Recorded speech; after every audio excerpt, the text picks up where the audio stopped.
Здравствуйте, уважаемые телезрители. Национальная вещательная компания «Саха» начинает трансляцию финалов первых 5 весовых категорий 11-го международного турнира по вольной борьбе серии Гран-при памяти Дмитрия Петровича Коркина, нашего заслуженного тренера ЕССР, РСФСР, СССР.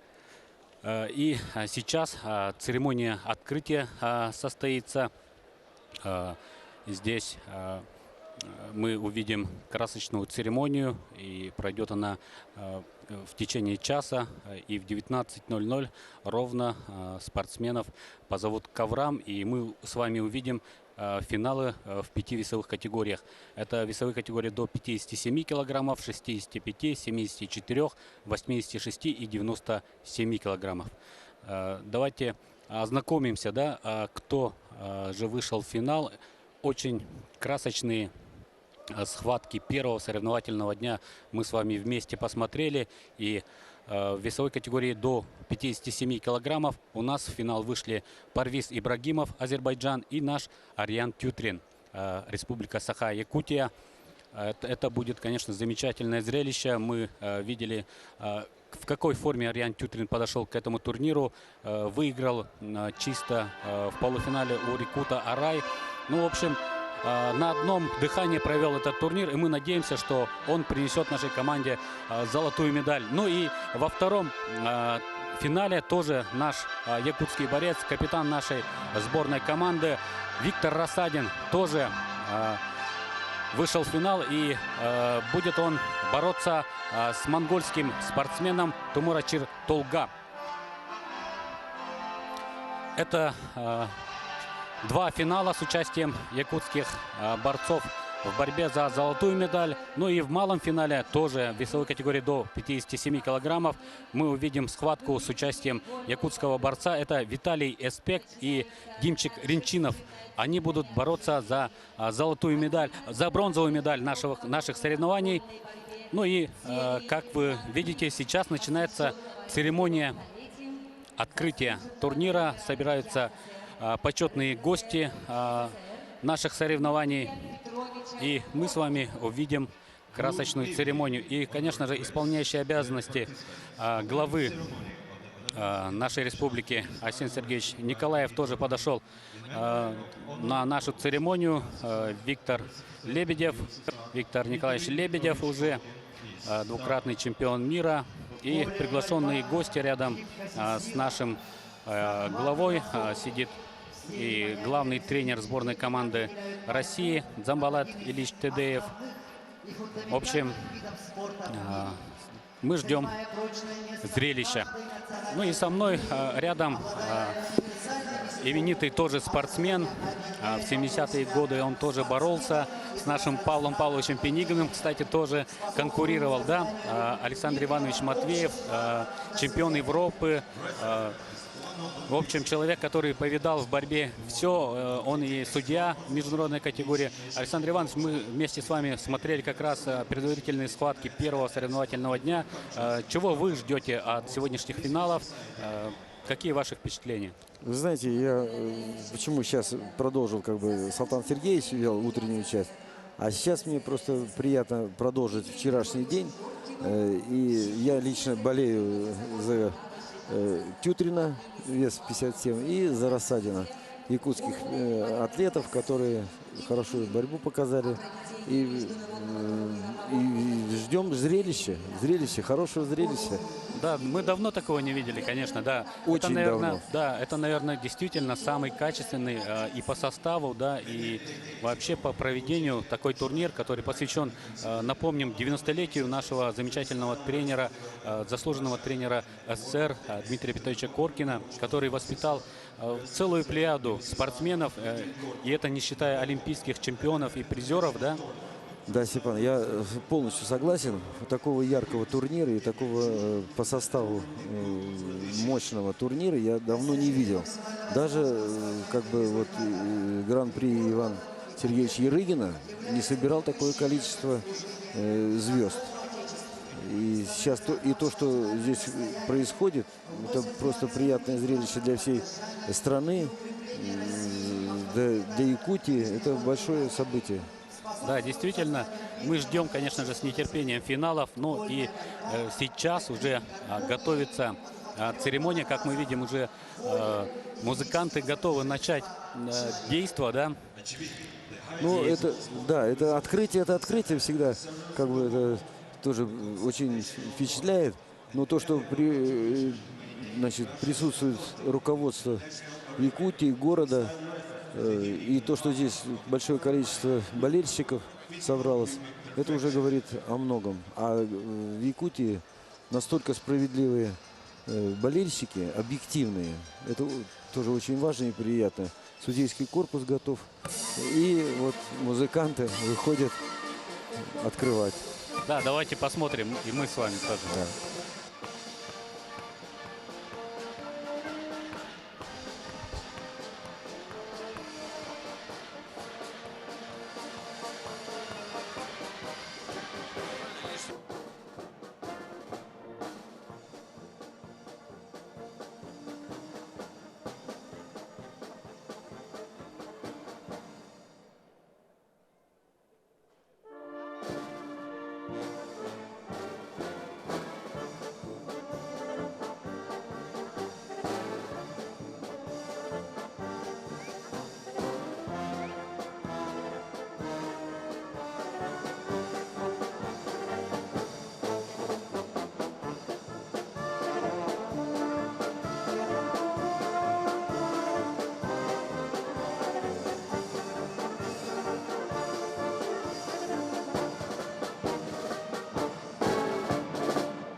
Приветствуем участников 11-го международного турнира по вольной борьбе памяти выдающегося тренера СССР, РСФСР, ЯССР Дмитрия Петровича Коркина.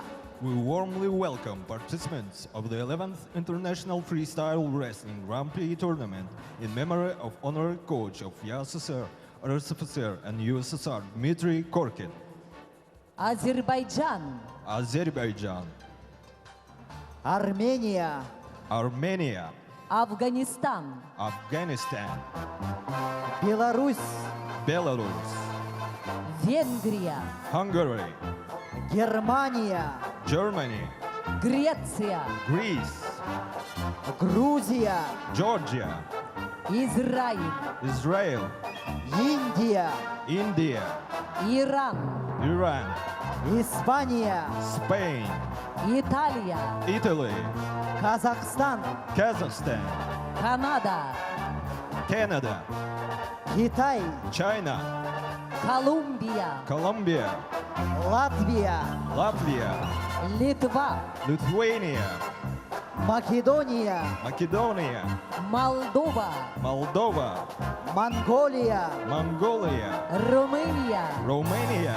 Соединенные Штаты Америки, USA, Турция, Turkey, Украина, Ukraine, Узбекистан, Uzbekistan, Финляндия, Finland, Эквадор, Ecuador, Эстония, Estonia, Южная Корея, South Korea, Япония. Japan, Россия. Russia. Для торжественного открытия 11-го международного турнира по вольной борьбе памяти заслуженного тренера ЯССР, РСФСР, СССР Дмитрия Петровича Коркина приглашаются For the opening of the 11th International Freestyle Wrestling Grand Prix Tournament in memory of honorary coach of USSR, RSFSR and USSR Dmitry Petrovich Korkin, invited Временно исполняющий обязанности главы Республики Саха-Якутия Айсен Сергеевич Николаев. temporarily in charge of the head of Sakha Republic Yakutia, Aysen Nikolaev, член бюро Объединенного мира борьбы ЮВВ Ким Ик Джонг, Корея, Bureau member of United World Wrestling Kim Ik, Главный тренер сборной команды России по вольной борьбе Джамболат Ильич Тедеев. head coach of the Russian FS team Jambolat Tideev, главный судья соревнований, судья международной категории Владимир Николаевич Секлецов. chief referee of the tournament, referee of the international category Vladimir Sekletsov. Слово имеет временно исполняющий обязанности главы Республики Саха-Якутия Айсен Сергеевич Николаев. Floor to the opening of the tournament is provided to the temporarily in charge of the head of Sakha Republic Yakutia, Aysen Nikolaev. Раз. Үтіктабыллах, сақава сирен ұлақты оқтыры, күнді рақтан чуғаста кәлбет елжеттар, бұқа барығытын бүйіңі өріләқ күйінен, ұлу тренер бұд, хақа беғостырын андайды тұстутыны олимпиар тахарбы кейбет Дмитрий Петрович Коркин, төрәбіті тұғуан сағығарын Аллах, 11 андайды тағы турнир бұд, хетихілі ақты қарылы бұтынан, ететік істенді кағардары білін көңілләр. Дорогие друзья, уважаемые гости, борцы, болельщики, от всей души поздравляю всех с открытием прекрасного международного турнира, посвященного памяти великого тренера Дмитрия Петровича Коркина. Dear citizens of Yakutsk, honored guests, in the name of representatives of Republic Sakha-Yakutia from me personally, congratulations you all with the opening of 11th International Freestyle Wrestling Grand Prix Tournament Dmitry Korkin. В этом году международный турнир памяти Дмитрия Петровича Коркина как никогда представительный. 251 борец из 33 стран мира, среди которых 16 участников Олимпийских игр, чемпион Олимпийских игр, олимпийские призеры, чемпионы мира, Европы и Азии собрались здесь на наш турнир, чтобы высказать уважение тому человеку, который сделал якутскую школу борьбы одной из ведущих школ в борцовском мире. Памяти Дмитрия Петровича Коркина. 11th International Tournament are devoted to 90-year anniversary since the birth of Dmitry Korkin. 250 best fighters from the 33 countries in the tournament, among them champions and medalists of Olympic Games, winners and awardees of World Championships of Europe and Asia. On the carpet entered 40 peoples of Yakutian School of Wrestling, successors of Dmitry Korkin. Уверен, что проведение турниров такого уровня позволит развиваться и дальше нашей борьбе. Мы в Якутии очень любим борьбу. Мы живем этой борьбой. И, конечно, мы все ожидаем, Жамбулат Ильич, что через некоторое время все-таки удастся прервать уже свыше чем 40-летнюю историю, когда Якутия живет без олимпийских медалей в вольной борьбе. Очень надеемся в этом вопросе и на вашу поддержку, и, конечно, на то, что наши борцы смогут стать в один ряд с теми великими борцами, которых воспитывал Дмитрий Петрович Коркин. Celebrating this Grand Prix tournament with tribute legend who give his own people faith in the ability for victories, being the best in the whole world. This confidence inspires us for new achievements, for success and prosperity to our home Yakutia, to our great Russia. Дорогие друзья, я, как и все вы, очень люблю борьбу и хочу, чтобы сегодня на этом ковре и завтра были искрометные схватки, чтобы они радовали нашу душу, чтобы у борцов была большая удача и пусть победит сильнейший. Distinguished sportsmen and athletes, tournament participants, I wish you luck, competitive players, and bright victories. May the best win. I declare open of 11th International Games. Разрешите считать 11-й международный турнир по вольной борьбе, посвященный памяти Дмитрия Петровича Коркина, открытым. I declare open.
Приказ Министерства спорта Российской Федерации присвоить почетное спортивное звание «Заслуженный мастер спорта России» Стрекаловскому Василию Яновичу, спортсмену-инструктору Школы высшего спортивного мастерства, мастеру спорта Российской Федерации по вольной борьбе, чемпиону 23-х летних Сурдолимпийских игр 2017 года в городе Самсуне, Турция, кавалеру ордена Республики Саха-Якутия «Полярная звезда». Министр спорта Российской Федерации Павел Колобков.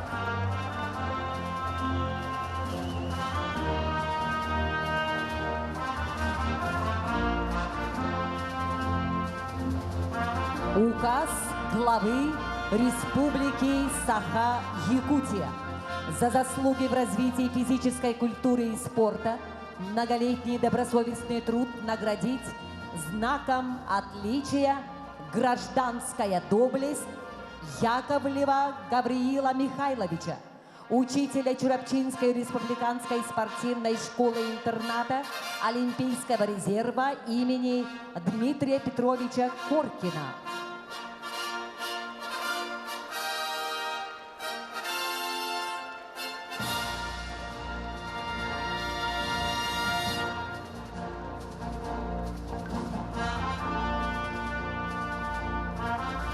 Вручить юбилейный знак 385 лет Якутия с Россией Тедееву Дзамболату Ильичу, мастеру спорта международного класса по вольной борьбе, заслуженному тренеру России, главному тренеру сборной команды России по вольной борьбе, временно исполняющей обязанности главы Республики Саха-Якутия Айсен Николаев.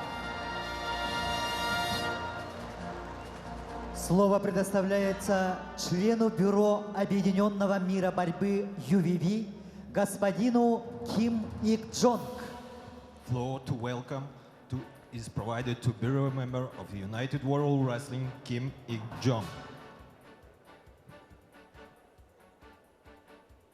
Dear Mr. President of Republic of Saha-Yakutia Aysen Nikolaev, dear Mr.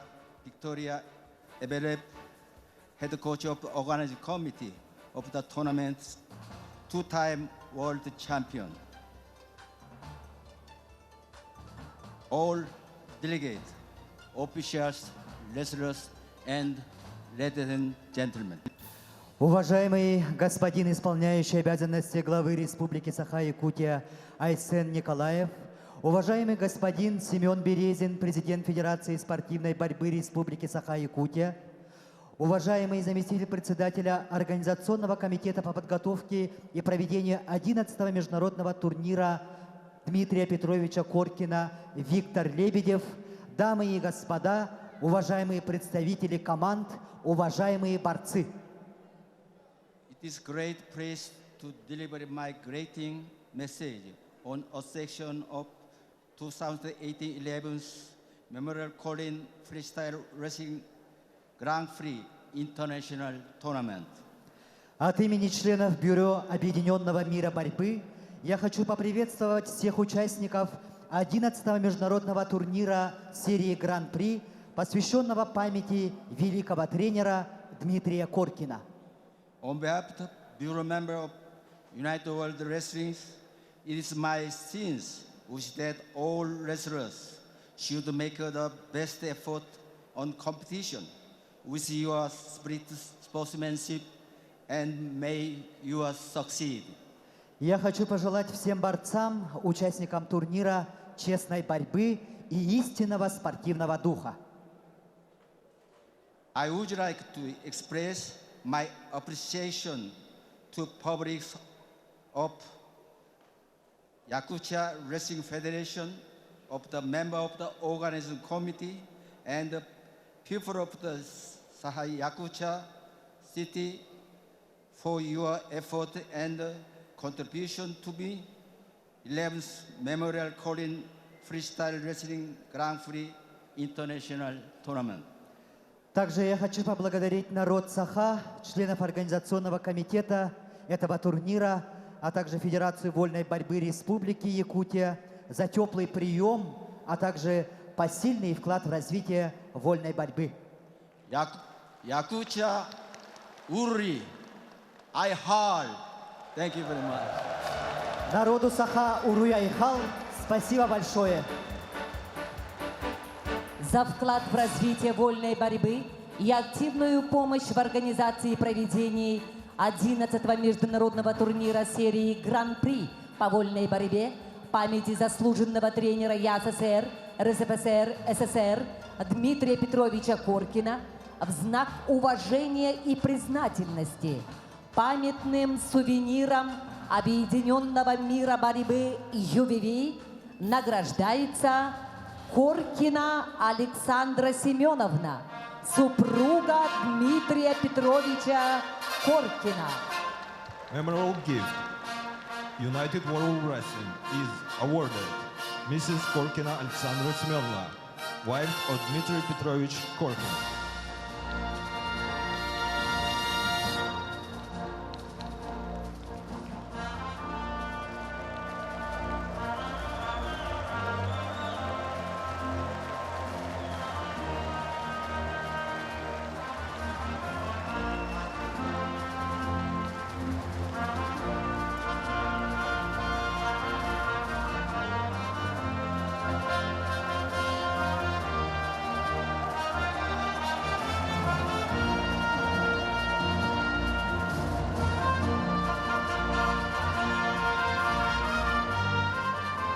Памятным сувениром Объединенного мира борьбы ЮВВ награждается Пудов Егор Васильевич, директор музея «Спортивная слава» имени Дмитрия Петровича Коркина.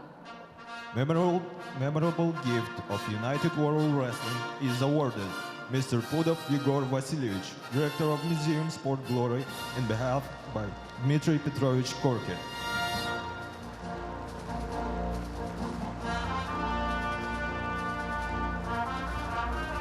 Памятным сувениром Объединенного мира борьбы ЮВВ награждается Эверстов Михаил Ильич, вице-президент Федерации спортивной борьбы России с 2004 по 2010 годы.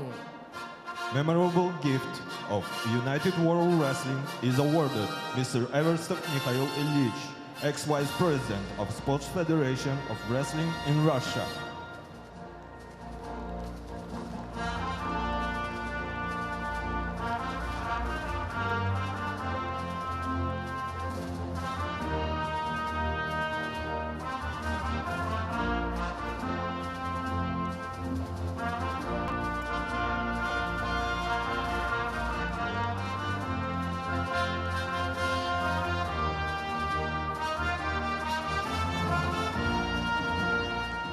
Сақаларға ұруяқау! Сақаларан үдігі тақшақпыт, Олимпиадаға тиекпіт, Айсен Николай бейгіні тердеға ұруяқау! Слово предоставляется главному тренеру сборной команды России по вольной борьбе Дзамбалату Ильичу Тедееву. Floor to welcome is provided to the head coach of the Russian FS team, Jambalat Tudeev. Уважаемые друзья, уважаемые спортсмены, пользуясь случаем, я бы хотел поприветствовать всех вас. И для меня большое счастье находиться сегодня здесь. В такой торжественной обстановке я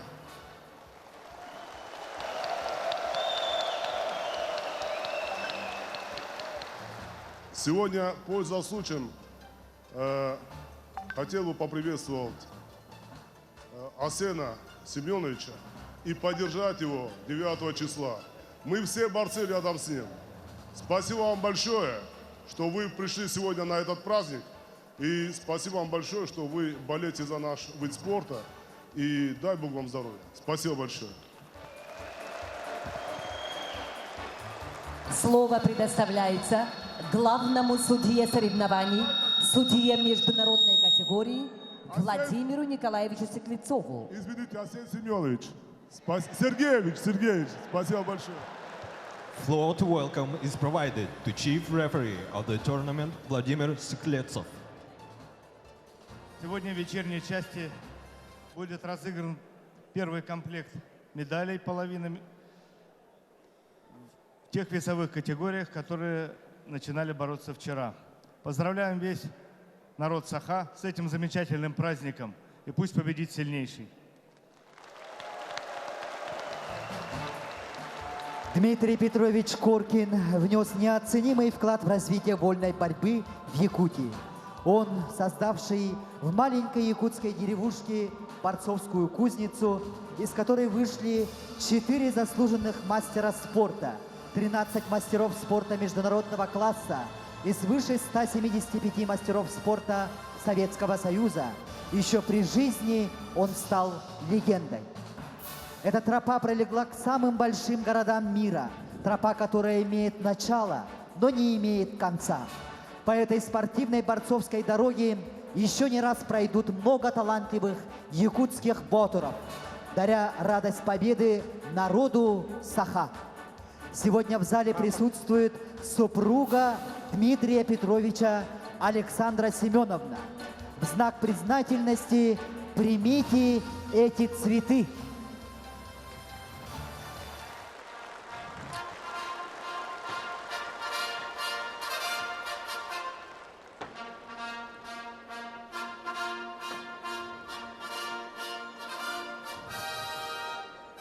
Вас приветствует народный артист Якутии, солист Государственного театра оперы и балета имени Соруна Моллона Николай Попов. Аккомпанирует духовой оркестр Государственной филармонии Республики Саха-Якутия имени Галины Михайловна Кривошапка. Дирижер Павел Васьковский.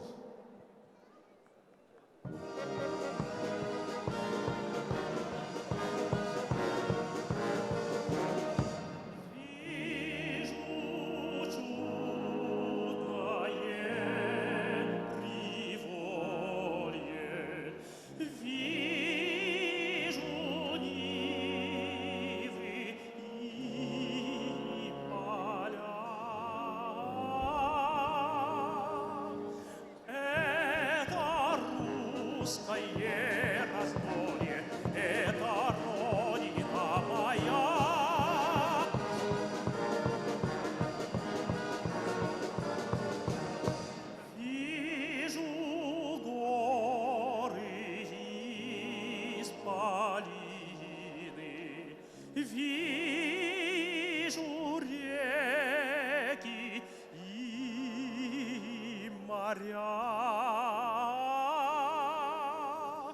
Это русская картина, это родина моя.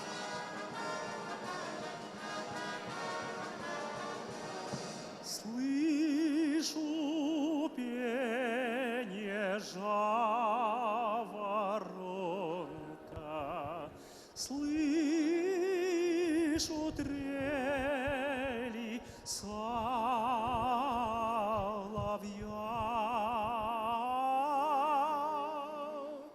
Это русская сторонка, это родина моя.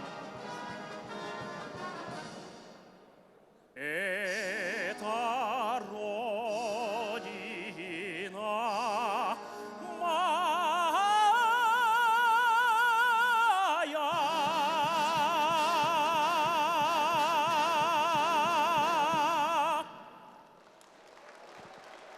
Николай Попов. Уважаемые спортсмены, участники турнира, сердечно поздравляем вас с открытием 11-го международного турнира по вольной борьбе. Впереди жаркие поединки и блистательные победы. Да. Желаем всем спортсменам удачи и честной борьбы. Пусть победит сильнейший. Dear athletes, participants of the tournament, we congratulate you with the 11th International Freestyle Wrestling Tournament opening. 2 days of duels and glorious victories are coming. We wish all the athletes luck and fair contest. Let the strongest win.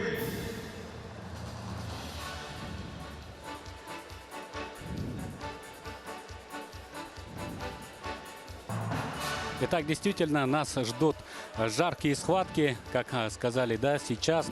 Михаил Ильич, вам только что вручили памятный знак, да, от Всемирной Федерации борьбы, который называется Объединенный мир борьбы, ЮВВ. Что это за знак? В честь чего? Здравствуйте, дорогие наши земляки, якутяне. Я вас всех поздравляю сегодня с таким большим турниром в честь памяти нашего великого тренера Дмитрия Петровича Коркина. Через Дмитрия Петровича Коркина нас знает весь мир. Я работал с 2003 по 2011 год вице-президентом спортивной борьбы России. Был заместителем у Михаила Мамишвили. И за эти годы мы тут прошли с борцами, с тренерами, со всеми вами, дорогие якутяне, от чемпионства у нас в Якутии, от чемпионства, первый раз вот чемпионом Виктор Лебедев стал в 2009 году в Намсах. Вот мы там тренировались. Вы понимаете, что 2001 года у нас не было чемпиона мира после Германа Кантоева. И такой был большой перерыв. И ко мне обратились там мои хорошие знакомые, друзья. Говорят, что хаос, там, да, денег нету. Надо наш спорт номер один как-то поднимать на уровень российский, мировой. Я согласился, и мы начали работать. Было очень трудно. Я вот понимаю, мы все понимаем, что первые места во всех весовых категориях на чемпионате России завоевывали кавказцы, в основном дагестанцы. Ну, было как-то очень такая злость была, там, почему мы, народ Саха, не можем бороться со всеми наравне. И вот впервые Виктор Лебедев в 2009 году стал чемпионом Российской Федерации. Какая была у нас радость у якутян, да? Ну и потом мы пошли там шагать, там 10-й год чемпион мира, 11-й год чемпион мира. И вот Международная Федерация борьбы, тогда ФИЛА называлась, и руководил им Мартинетти. Они мне вручили тогда еще свою золотую медаль в ФИЛА. Как-то они говорят, что Якутия мы очень уважаем, это Сибирия, да, Сибирия.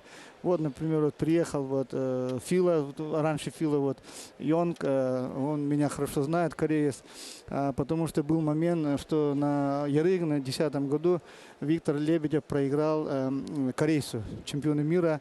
И Витя тогда вел в счете, и вдруг этот кореец появился, всех оттолкнул, и все баллы Вити пошли к корейцу.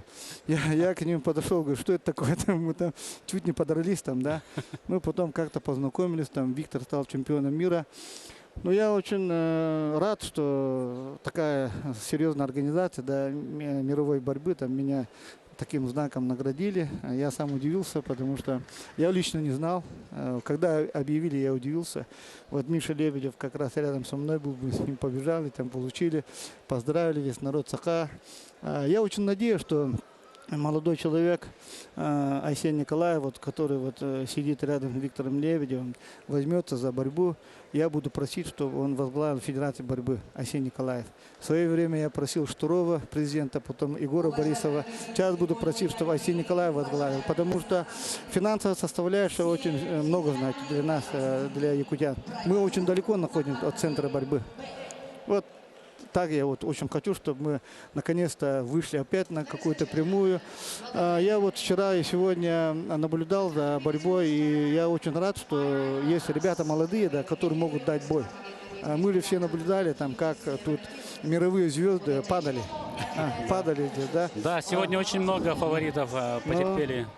Я очень удивился. Поражение. Да, очень удивился. И вы понимаете, мне сегодня позвонили с Верхоянского улуса.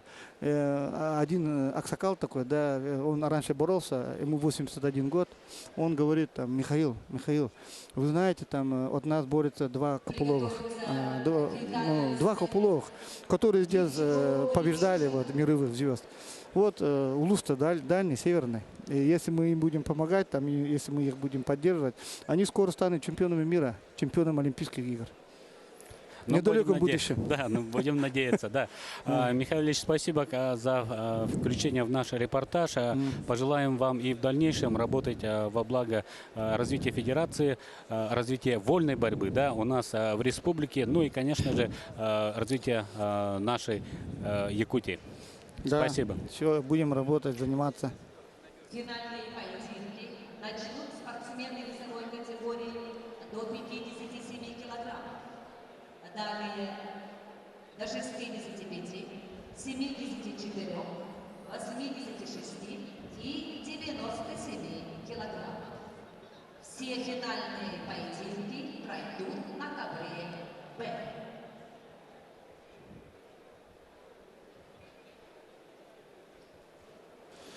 Ну и возвращаемся к нашим финалам, сегодняшним финалам, которые уже совсем скоро, через пару минут уже начнутся. Ну и опять же посмотрим, давайте путь нашего Виктора Рассадина, да, который в очень сложных схватках, буквально практически все схватки он на последних, да, минутах выигрывал. Посмотрим 65 килограммов, как он вышел в финал. Как он вышел в финал, давайте посмотрим. Весовая категория до 57 килограммов. Борьба за третье место. Вот, Приглашается перед вами Виталий турнирная таблица. Виктор Рассадин встретится с Тумура Чертулга. Очень грозный соперник, сразу надо сказать. Да, он выиграл и у Реи Хигучи, одной из главных звезд нашего турнира, да, японца. Открытие, да? Да, финалист. Нет, он финалист Олимпийских игр в Рио-де-Жанейро, но, конечно же, весовой категории до 57 килограммов. Но, тем не менее, да, Тумура Чертулга выиграл, и у него выиграл далее у Бояра Цыренова, а ранее выиграл у своего земляка тоже. Да,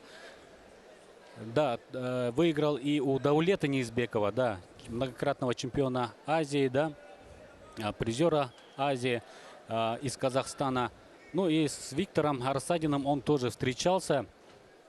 И одна победа пока на счету у монгольского спортсмена. Он выиграл в Бурятии на турнире на призы главы Республики Бурятия. Но посмотрим. Тогда, скажем так, Виктор Рассадин, будем надеяться, ну, тогда он действительно был не в такой форме. А сейчас он дома при домашних стенах должен сделать все возможное и невозможное, чтобы выиграть. Ну и ждем мы сейчас схватки. Но это финальная встреча. Да, это финальная. Сейчас будет борьба за третье место. Да, сейчас, ну, вообще сегодня 5 весовых категорий. И очень много схваток мы с вами увидим, да. И сейчас тоже за бронзовую медаль будет бороться и еще один якутский борец. Это Виталий Эспек. Вот он перед вами. Выйдет против него белорусский борец Димчик Ренчинов. И да, мы видим, спортсмены вышли в центр ковра и готовы начать схватки. Итак, ну смотрим. Да. Димчик Ренчинов в полуфинале, мы помним, да, в весовой категории до 57 килограммов. В очень такой острой борьбе, уступил в 1 балл со счетом 13-14 финалисту будущему Парвизу Ибрагимову, с которым и будет бороться наш Ариан Тютрин. Ну, за которого мы все болеем. Да, особенно Александр. Особенно я, да. Да, Александр Иванович просто здесь вспоминает при каждом удобном случае, да. Да. Большое впечатление произвел на него Ариан Тютрин, его борьба. Не только на меня, а на всех любителей борьбы он произвел впечатление. Да.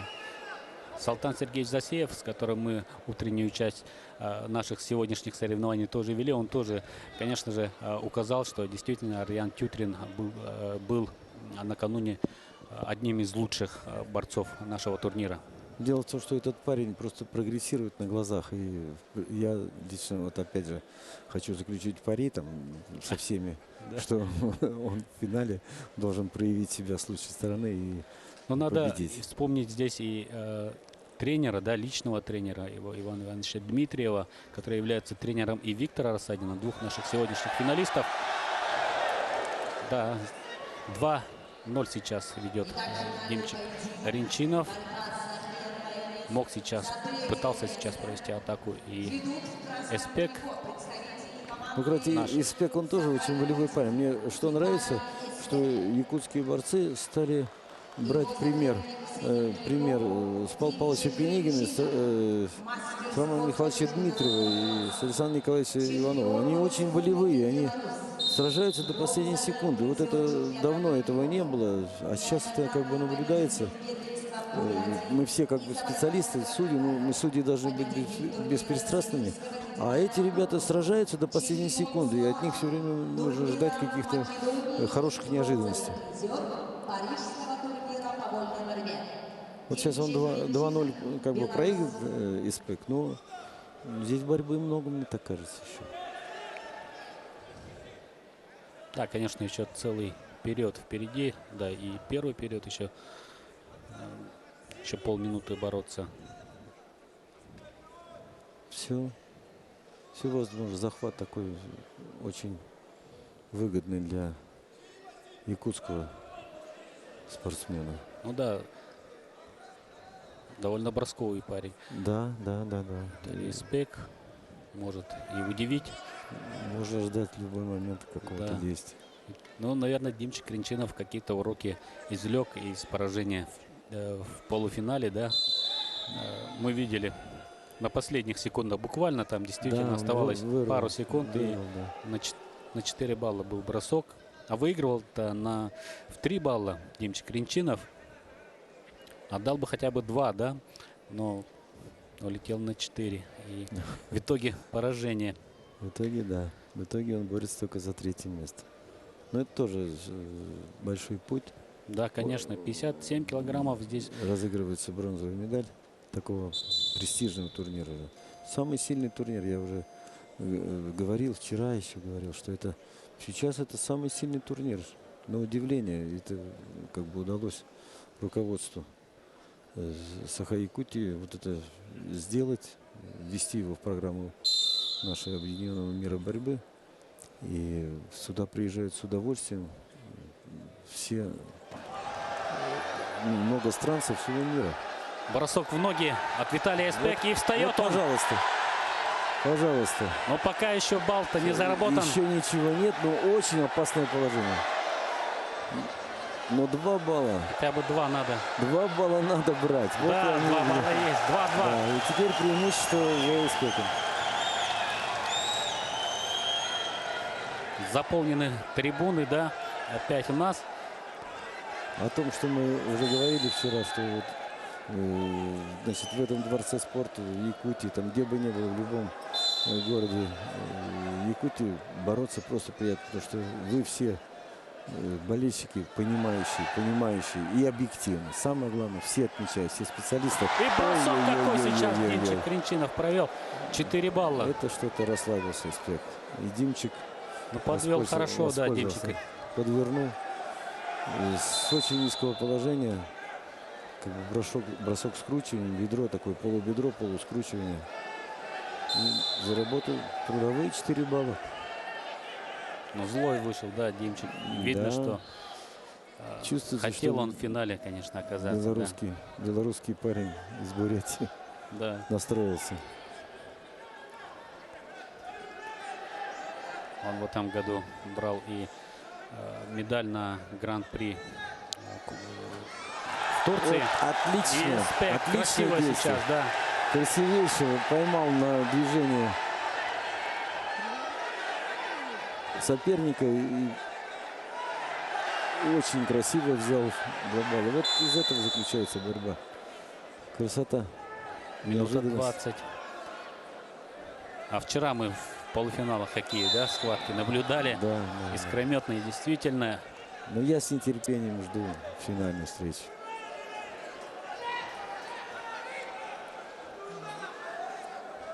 Здесь еще будут баллы. Минута осталась, я думаю, что баллы будут.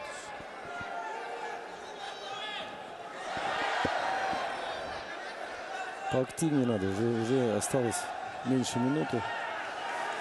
Тем Да, более, и тем более 2 баллов. 4-бальный бросок был. то И 2 надо баллов сейчас- не хватит тоже.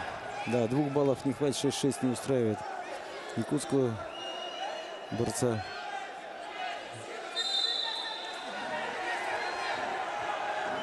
Ленчинов тоже об этом знает, он будет удерживать преимущество. Здесь надо просто поактивнее бороться, где-то идти на авантюру какую-то. Желательно, конечно, на 4 балла. Да, бросать, но нужен бросок 4-бальный или 2 по 2. Ну, здесь уже тактика. 20 секунд. Да. Надо искать сейчас захват. Да, вот, попробовать вот. сделать бросок.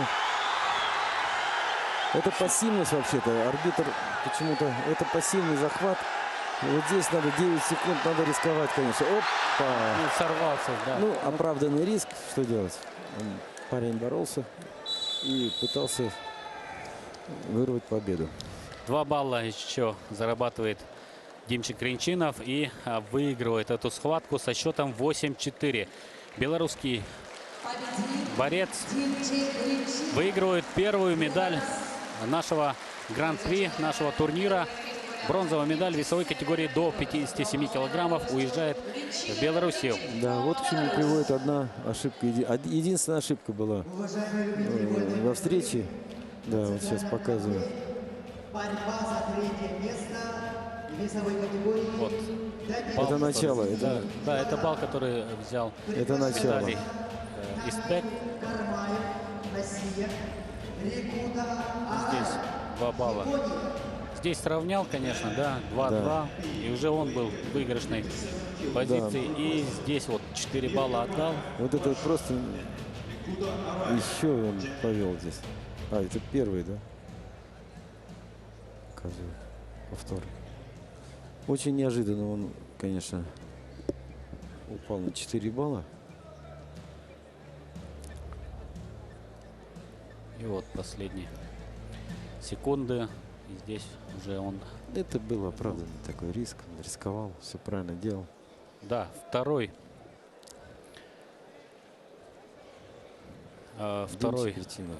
финал, бронзовый финал в весовой категории до 57 килограммов. Тамир Гармаев перед вами. У нас в борьбе, говорят, малый финал. Ну, Еще один, да. борьба за бронзовую медаль. Да, за бронзу. И против него сейчас выйдет борец из Японии, чемпион Японии 2018 года Араи Рикуто. Он показывал тоже очень содержательную борьбу, выигрывал и даже с преимуществом, да, но я опасался его в полуфинале, с ним встречался наш Ариан Тютрин, но он за минуту с ним вот такой справился. Нет, Ариан Тютрин просто разобрался с ним. 10-0 он, по-моему. Да. 10-0, да. Это не японец не ожидал. В принципе, мы тоже ожидали упорной борьбы. Но так получилось, что Ариан просто настроился хорошо. И я не к тому говорю, что он настроен, на каждую встречу настраивается спортсмена. Он вышел, просто его технически просто убил. 10-0. Рикуто Арай. Ждем. Пускай теперь спортсмена. Рикуто борется за бронзовую медаль. А Ариана ждем в финале. Но Ариан выиграл и у Тамира Гармаева, да, и тоже выиграл очень убедительно. Да. Действительно, он в прекрасной форме подошел к турниру.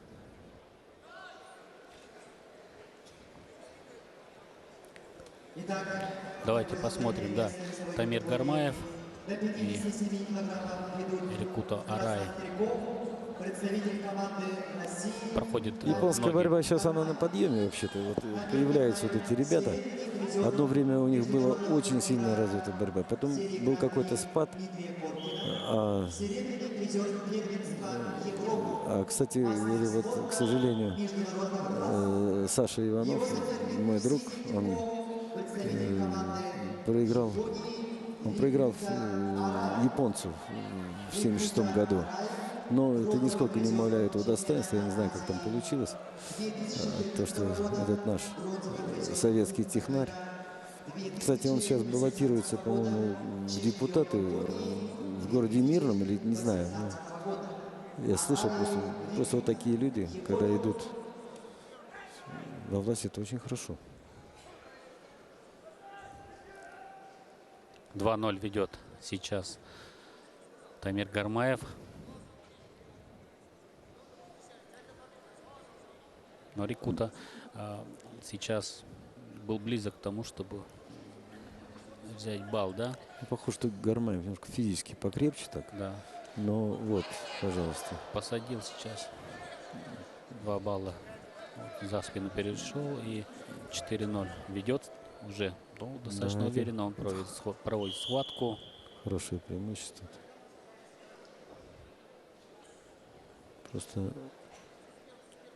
Просто Арай расстроился, когда он не вышел в финал. Но это тоже надо сражаться за бронзовую медаль, тоже надо сражаться. Быть бронзовым призером на таком представительном турнире — это почетно. Вот. Ну, как бы чувствуется, что... Мощи не хватает, да? Да. Гармаев помощнее. Видите, сейчас он за счет физики взял вот это... Еще 2 Зашел балла. назад и 2 балла, да, выиграл. 6-0 ведет. Очень красивый, да, и техничный. А Арай так немножко спасовал.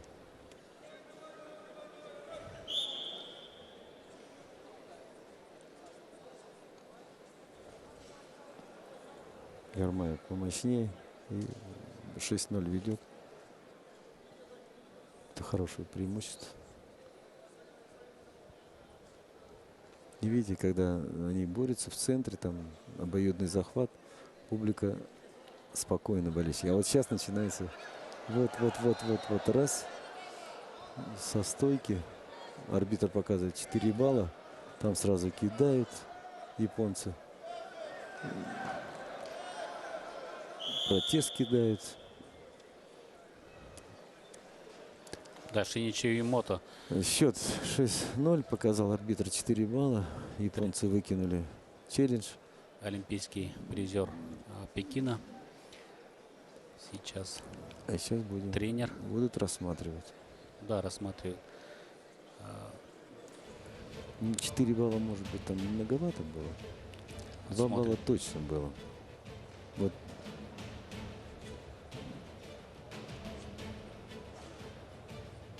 Сейчас повтор показывает. Идет скручивание. Но это уже вот это скручивание, ну, это второе скручивание. Но это уже до него уже. Да. Ну, то, что там 8-0 точно. Сейчас судьи, там объективные судьи.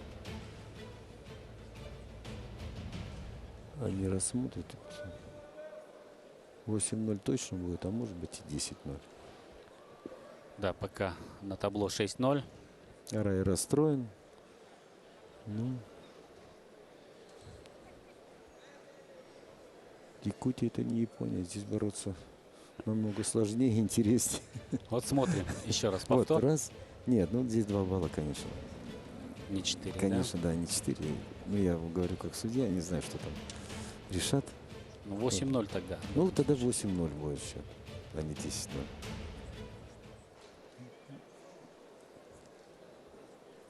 Это я свое мнение говорю, как борца и как арбитра. Да. Ну, арбитр на ковре тоже, он рядом стоял, ему видней. Да, рассматривают сейчас. Да, судьи тоже видео. ошибаются иногда.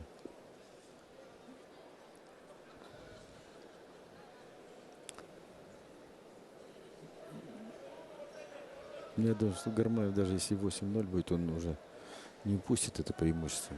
Потому что 8-0 это очень большое преимущество.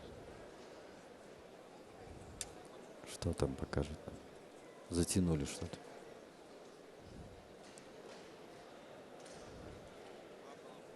Ну вот, возвращают челлендж, значит 8-0 будет.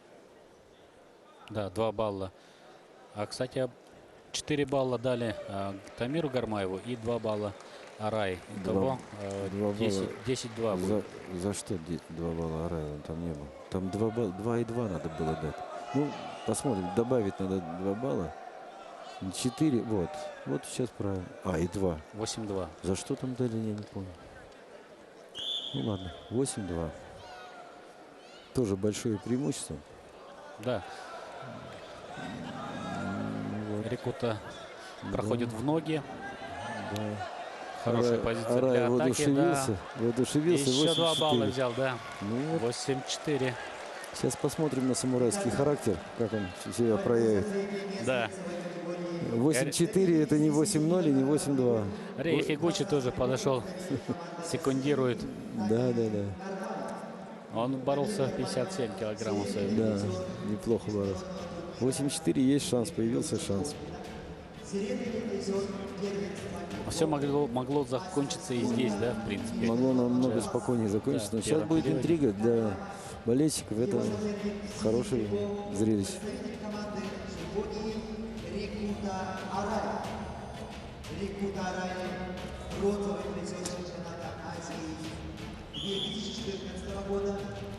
Да, Вот, начинается начался второй период. второй период. Ну, самурайский характер действительно Да, вот сейчас должен посмотрим. проявить. Ну, Я шучу. Ну, да, конечно. Еще раз. вот, Еще раз. пожалуйста. Это Ой-ой-ой. ничего себе на 4 На балла 4 бросок. балла, блин. Вот и пожалуйста, да. 8-8. Значит, он есть, этот самурайский характер. Честно говоря, там Сравнял счет. я здесь проконсультировался с лучшими арбитрами страны. Ковалевым Анатолием Алексеевичем, Салтаном Сергеевичем. И, в принципе, да, согласен, что там 4 балла было. Он приземлился на локоть. На локоть. И еще один проход какой. Да. И 2 балла еще. Ничего себе. Вот этот Арай разозлился. Разозлился. Что-то Гармаев. А встал, да, почему-то Он Гармаев. остановился, Да. естественно, остановился, и вот пошло. Вот теперь будет Гармаев работать. Сейчас посмотрим на бурятский характер. Японцы проявили себя. Но проходит просто очень Да, красиво, быстро, конечно. быстро, резко, Опять же, точно, технично. Тамир начинает вот подводить. Опять хочет за спину зайти соперника. Ну Но- да, но ничья- ему это удавалось. Да? Ничья устраивает, между В захвате прочим. он лучше работает, да, Тамир? Да, ничья устраивает, между прочим. Равный Японцы, счет да. Араю. Короче, Гармаев на ровном месте создал себе проблемы. Да, он очень уверенно начал схватку, да? Сколько? Да. Казалось, уже вот она победа, что такая достаточно несложная для него будет Да. эта схватка, но не тут-то было, да? Арай проснулся, Ну, что называется, да? Этим и интересно, да, борьба, что она до последней секунды держит И напряжение. снова он Вот. проходит в ноги. Очень красиво, главное, проходит. Гармаев взял обратный захват дальнего бедра. И 2 балла 2 сейчас. балла взял. И еще 2 балла надо давать, получается. 2 балла красному дали, 10 есть. 10-10. Держит ногу и пытается сконтрить. Вот еще 2 балла надо давать, получается. И балл за выход наверх. 11-10, да, счет? Да. В пользу Арая сейчас показывает за выход за спину с положения партера. И работает в партере сейчас Арая. Но Кстати, я Арай думаю, что хорошо работает в молодец, партере. да. Вчера в предварительных встречах он в партере многих как бы раскрутил и выиграл много Да, баллов. удивительная, опять же, встреча. Хорошая встреча. Непредсказуемая, скажем так, да? Да. И сейчас непонятно, потому что времени... Ну, 40 секунд 40 еще нет. секунд. Это большой отрезок времени. Да, я про это и говорю, что непонятно, кто сейчас выйдет победителем в этой схватке. Да. Пытается поднять Тамир Гармаев. Опа! И бросок. Есть 2 балла. 2 балла есть. 13-11. 20 секунд 12-11. остается. 12-11. И 18 секунд до конца встречи. Ну, не под... Нет, пока ничего нет. Пока ничего нет. И Вот, что сейчас будет? 9 секунд. И отдает 2 балла еще. 2 балла. Ну все, Тамир все-таки выбрался из той ямы, которую он сам себе выкопал, скажем так, да? Сам себе создал 14, проблемы, но да. вылез из этой ямы удачно. 14-11 выигрывает эту схватку Тамир Гармаев. Интереснейшая встреча. Встреча очень интересная, поучительная. И Зрители, болельщики очень любят такие встречи. А вот сейчас на ковер вызывает кого? Конечно же, нашего Ариана Тютрина, да. И моего любимчика, я вот сразу говорю. Сейчас будем... Я лично буду болеть, конечно, за нашего якутского, российского спортсмена. Итак, борьба за первое место в весовой категории до 57 килограммов. Приглашается Парвиз Ибрагимов, Азербайджан. Ladies and gentlemen, we are ready to start the bout for the gold medal weighing about 87 kilos, and please welcome Ibrahimov Parviz, Azerbaijan.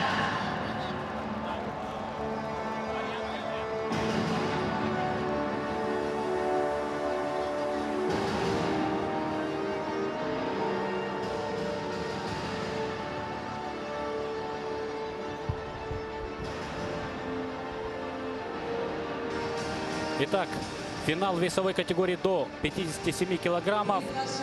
Ариан Тютрин и перед вами азербайджанец Парвиз Ибрагимов, победитель юниорского первенства Европы. И наш Ариан Тютрин, призер чемпионата России. И к нашему репортажу присоединяется почетный гость нашего турнира, живая легенда борьбы Хаджимурат Салтанович Гатсалов. Я даже боюсь все регалии сейчас называть, потому что их сосчитать очень сложно. Олимпийский чемпион, пятикратный чемпион мира, трехкратный чемпион Европы, живая действительно легенда вольной борьбы Хаджимурат Салтанович Гатсалов. Вместе с нами тоже посмотрит наш финал и прокомментирует для наших телезрителей. Добрый вечер. Добрый вечер, Степан, добрый вечер. Саха, Якутия, город Якутск.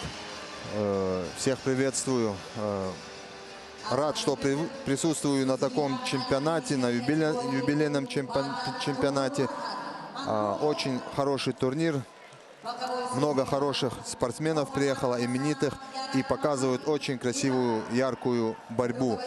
И вот сегодняшний день это первые финалы, и будем комментировать, рассказывать о спортсменах и в целом борьбу. Да, конечно. И надо сказать, что Ариан Тютрин является одним из лучших борцов нашего турнира. Показывает он просто такую искрометную борьбу. И сейчас в финале ему противостоит молодой, но уже такой достаточно опытный, да, международный опыт выступлений у него есть, Парвиз Ибрагимов. И мы видели, как он в полуфинале вырвал победу на последних секундах. Да, вы, наверное, видели вчера в полуфинале вечерней части 57 килограммов. Выиграл как раз у Димчика Ренчинова, который завоевал бронзовую медаль только что на наших глазах. Ну и давайте посмотрим, а вы как глазами борца, как оцените, скажем так, да, форму ребят по тем схваткам, которые видели? Ну да, как раз хотел сказать вот то, что Ибрагимов Парвиз очень хорошую схватку провел вчера за выход в финал. Буквально за секунды он вырвал победу, проявил волю к победу, проявил характер, поэтому на сегодняшний день он, да, заслужил финал. И вот сейчас мы наблюдаем, смотрим, как они определяют, кто же сильнейший на сегодняшний день, или Ибрагимов, или Тютрин. Ариан, он очень яркую борьбу показал вчера, честно говоря, очень удивил. Если вот так он будет продолжать и бороться так же и на чемпионате России, и на мировом ковре, он добьется больших результатов, потому что ту борьбу, которую он вчера показал, он практически по 10-0. И японец неплохой, 10-0. Просто японец даже в себя не пришел. Вот он с ним что сделал, я был приятно удивлен. Поэтому молодец, Ариан. Я желаю ему успехов, удачи вообще в борьбе. Вот сейчас видим, как он атакует, выносит его и завоевывает 1 балл. Я думаю, очень хороший, достойный финал. И азербайджанская школа на сегодняшний день одна из сильнейших в мире. И имеют они международный опыт хороший. Вот Парвиз, он набирает, тоже молодой, только себя проявляет. Поэтому будем смотреть. Мы, естественно, я могу сказать, что за Ариана болею, но, естественно, за красивую борьбу. Большая, хорошая аудитория в Якутии, которые очень сильно любят вольную борьбу. Вот опять проводит, это его коронный прием и завоевывает опять 2 балла. Сейчас будет пробовать скрестный захват. Если пойдет, и скорее всего взял хороший захват. Нет, вот видите. Защитился, ушел, да, Парвиз. Но мы видим, немного он обескуражен, да, вот таким. Он такой, по-хорошему такой, скажем, агрессивный, да, показывает борьбу такую, настырный, атакующую борьбу. И вот такая борьба, она все-таки подавляет, наверное, соперника, да. И вы тоже в свое время тоже отличались такой скромностью вне, скажем, да, ковра, а на ковре такую мощь и такую энергию. Вот такими качествами должен обладать спортсмен. Он должен быть таким спокойным в жизни,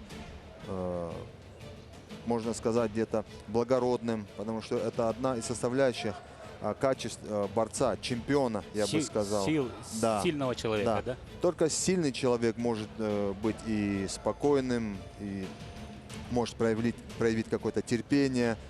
Поэтому чемпионом не каждому становиться. Поэтому все эти качества, в принципе, у Ариана есть тоже. Он на ковре именно выходит такой агрессивный. Это спортивная злость, и она должна присутствовать, потому что это борьба. И здесь нельзя выходить там с таким настроем, что там на случайности рассчитывать. Там. Здесь надо выходить и забирать свое. Только так. Поэтому у него атакующая манера борьбы, что характерно лидеру. Поэтому мы будем смотреть, как он... Вот 3-0. Вот ему самое главное сейчас не удерживать этот счет. Потому что, как правило, кто начинает удерживать свой счет, он останавливает, да, и дает возможность уже сопернику реализовать какие-то там приемы, действия. Да, мы видели и характер, да, который показал японский борец. Проигрывал он 6-0, а потом уже был челлендж и так далее. Но потом он догнал своего соперника. Ну, чуть-чуть не хватило. Может быть, он физически чуть-чуть слабее был своего соперника, да. Но характер он действительно показал и подарил нашим болельщикам тоже много эмоций, да.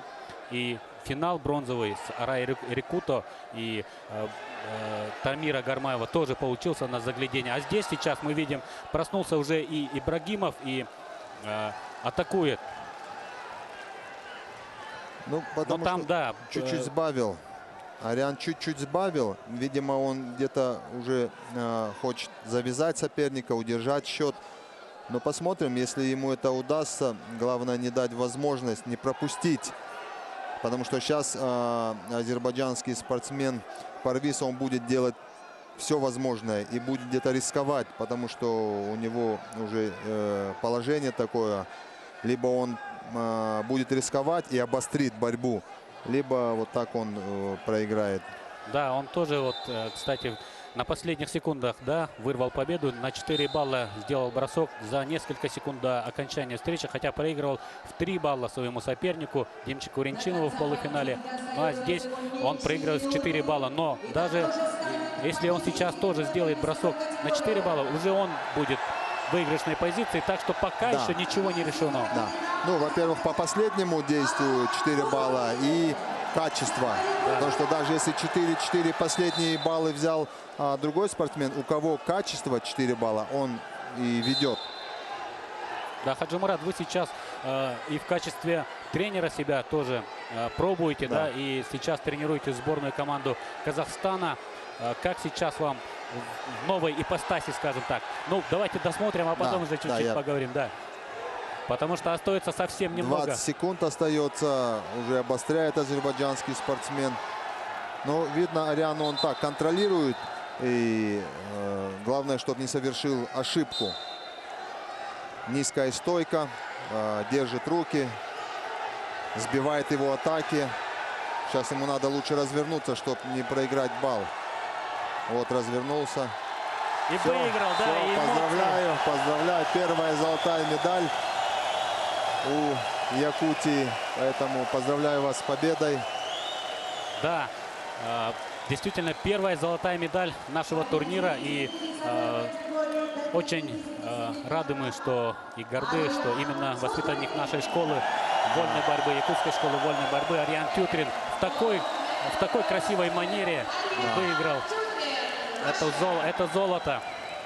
Поздравляем Ариана, его тренера Ивана Ивановича Дмитриева, весь Усталданский улус и, конечно, всю Якутию, которая сейчас, если не в зале у нас, да, то по телевизору сейчас, я вас уверяю, все сейчас смотрят и переживают за наших спортсменов. Давайте посмотрим вот яркие моменты этой схватки. Очень техническое действие он провел. Очень.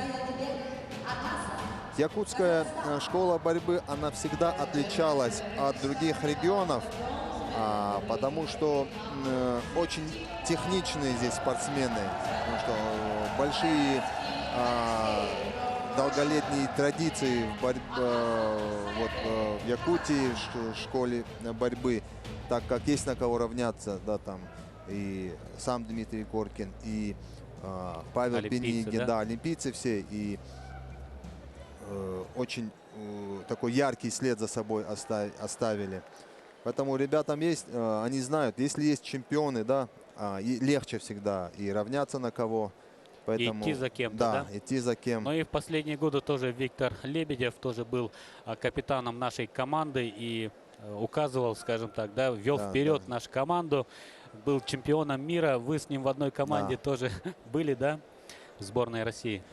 Да, мы не один год вместе были, мы не только в сборной были, мы и хорошие друзья, общаемся, дружим. Поэтому Виктор, он на самом деле лидер был в борьбе. У него также такие качества лидерские есть. Поэтому за Виктором очень много равняются ребят, хотят быть похожим. Это очень большое дело. Поэтому пожелаю Виктору, и в спорте он добился очень многого, и сейчас в политике, чтобы мог принести и пользу для своего народа, для спорта в целом. Да, и следующая весовая категория у нас и бронзовая схватка за бронзовую медаль, 65 килограммов. Алексей Боровицкий, Бурятия, Россия, и Саидбек Акасов. Но вы прекрасно его знаете, Казахстан. Да. Саидбек Аказов, он чемпион Казахстана этого года на азиатских играх. Ну, к сожалению, он не смог. Он бронзовый призер, да? Да, бронзовый. Он на золотую медаль не смог. Стал только бронзовым. Но неплохой результат это. И на сегодняшний день есть весовая категория 65 еще другой спортсмен. Это Ниязбеков Давлет. Он также чемпион Азии этого года. Поэтому у них сейчас решается, кто поедет на чемпионат мира. Оба довольно-таки опытные спортсмены. И оба сейчас будут за бронзовую медаль. Акасов борется с Боровицким. Боровицкий, кстати, очень неплохой спортсмен. И интересный такой, харизматичный и такой с характером. Он борется до последней секунды. Я видел не одну его схватку, поэтому, в принципе, нравится мне его манера борьбы, ведение схватки. Поэтому такой вот выходит и без боязни, без осторожности, такой очень настоящий интересный. борец, да, и спортсмен. Действительно, Алексей Боровицкий уже на протяжении последних лет уже в сборной команде Бурятии, да, один из лидеров является, да, и видели мы его выступления на многих международных турнирах тоже. Ну и посмотрим.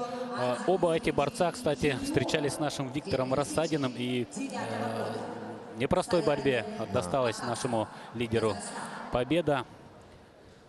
Для выхода в финал ему пришлось, конечно, очень сложные схватки провести, в том числе и с Алексеем Боровицким. Он же выигрывал практически на протяжении всей схватки, но и ушел, как что называется, как вы говорили, да, в защиту своих победных баллов, как ему Да. казалось. Но тогда Виктор уже начал нагнетать темп и взял победу, да. Саидбек тоже встречался с нашим Виктором Асадием. Как вам показалось, чего не хватило Саидбеку? Опыта. В любом случае российская школа, она сильнее. Поэтому Виктор Асадин, он довольно-таки такой парень с головой, опытный. И он обыграл его на классе. Как бы я видел схватку, да. Там Окасов пытался, там тоже не стоял, хотел выиграть, но класс, все-таки есть класс, и полностью контролировал. Даже я скажу, что Расадину с Боровицким было сложнее, в том плане, что в любом случае они чаще встречаются, знают друг друга, и Виктору было сложнее с Боровицким, так как он его знает, борьбу. Поэтому очень серьезная такая напряженная схватка была. И также Виктор обыграл его за счет класса. Все равно видно было, что даже если напряженная схватка, видно по человеку, что он знает, что он возьмет, вырвет в сложной борьбе, но знает, что победа будет за ним. Сразу видно бывает. Опытный спортсмен это сразу заметит, да? Да. Он сохраняет спокойствие, несмотря на напряжение схватки. И вот это спокойствие именно позволяет спортсмену собраться и провести такую решающую атаку и взять свои там 2 балла. И именно в нужный момент это надо. В нужный момент, да. Вот сейчас Акасов проходит в ноги, и также Боровицкий не сдается, в завязку сразу заходит. Посмотрим. Ну, Акасов повел, уже 2-0 ведет. У него захват ног называется скрестный. Ну, скорее всего, судья сейчас будет поднимать стойку. Да, потому что Алексей Боровицкий тоже держит ногу ноги. взял, и провести атаку здесь будет очень сложно. Вот. 2-0 ведет Саидбек Акасов. Ну, кстати, Саидбек у нас тоже не первый раз, и мы видели его на ковре в Якутске тоже. Он тоже перспективный сразу. Это тоже бросается в глаза, когда борец видно, что прогрессирует, что есть у него будущее, да, в борьбе. Но в Казахстане сейчас тоже большое внимание, да, уделяют борьбе, раз пригласили такого именитого человека, да, работать в команде тоже. Да, они хотят очень серьезно в этом направлении там борьбу поднять, потому что есть там хорошие, в принципе, ребята, молодые, которые очень хотят бороться, но мало есть, но мало специалистов, да, поэтому у нас, так как тренерские кадры, да? Да, тренерские кадры именно. Так как российская школа одна из сильнейших в мире, пригласили нас до 2020 года. И Майрбега Юсупова также пригласили. Он в сборной команде тоже человек с большим опытом. Поэтому на сегодняшний день вот мы работаем там. Есть также Эдуард Базаров, который отвечает за ОФП, потому что физически составляющая там борца — это очень важный момент, потому что это контактный вид спорта и сила обязательно нужна. Поэтому он член сборной команды России много лет, и тоже его пригласили. Вот вместе втроем там работаем. Мы больше в академии, там они академию открыли вольной борьбы. Там 50 спортсменов живут постоянно. Там Эдуардом Базовым работаем, а Майрбек Юсупов, он больше ездит по сборам, по турнирам. Вот так вместе работаем, да. Плановая работа, да, комплексная, скажем. Ну, конечно, это, я думаю, временно. Все равно и мне российская школа более так ближе, потому что я сам отсюда, и хочется там в дальнейшем, в перспективе как-то развивать российский спорт. Поэтому я, конечно, очень ценю все там, что и казахские спортсмены так набирают. Но в любом случае на перспективу будем думать. Окасов, он такой за последнее время очень хорошо набрал. И российская, как бы совместно проводим сборы. Поэтому они набирают То есть совместные сборы Да, со да, спортсменами из обязательно. России, да? Да, да. Ну, должна быть конкуренция. Если нету конкуренции, нету роста. Поэтому ребята вроде хотят бороться и стараются. Поэтому мы часто ездим там в Осетию, Дагестан, в Красноярск, чтобы обмениваться опытом, получать опыт. Сейчас пропустил в ногу Касов. Да. Алексей Боровицкий показывает свой характер. Да, И да, все-таки на последней минуте, сейчас 40 секунд остается, забирает балл. 1 балл. Да. Балл. Потому что как бы выходит с ковра, стойки на колено не опустился, и за это только дают 1 балл. Да, Сейчас Боровицкий не просит стоит челлендж.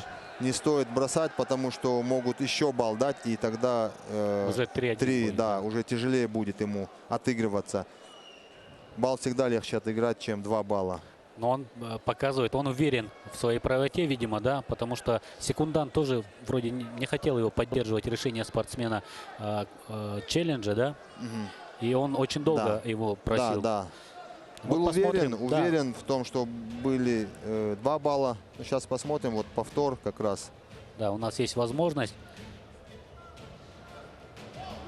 Нет, не опустился он на колено. Балл. Это он выход за ковер, да, и 1 балл. А, вот видите, чуть-чуть небольшое касание было, может, но судья не видел. Посмотрим сейчас, насколько было касание. Но Алексей Боровицкий уверенно указал на челлендж, сказал, чтобы посмотрели видеоповтор. Но в любом случае именно спортсмена спрашивают окончательное за ним решение. Секундант может выкинуть, но спортсмен может либо принять, либо отказаться. Поэтому он, да, сегодня сейчас настоял он, чтобы выкинули. Секундант до последнего не хотел, но он... Но тут, кстати, тоже достаточно спорная ситуация, Да. потому что мне с этого ракурса кажется, что не касался Саидбек Акасов ковра, да, колена. Да, сейчас в любом случае... Но Алексею Боровицкому тренера- тоже 2 балла, да? Да. 2 балла, значит 2-2 счет. Оказался прав Алексей, Да. да, в своем решении. Да, был уверен в том, что все равно он там все видел и настаивал. 39 секунд остается до конца. И Саидбеку надо сейчас набирать, Да. потому что он проигрывает сейчас по последнему Да, действию. надо рисковать. Ну что, остается 30 секунд. Пропускает ноги. Ну, рисковал опять же, да. Не очень подготовленная атака была. Но Алексеев сейчас можно и не спешить. И все. 15-14 секунд и еще 2 балла.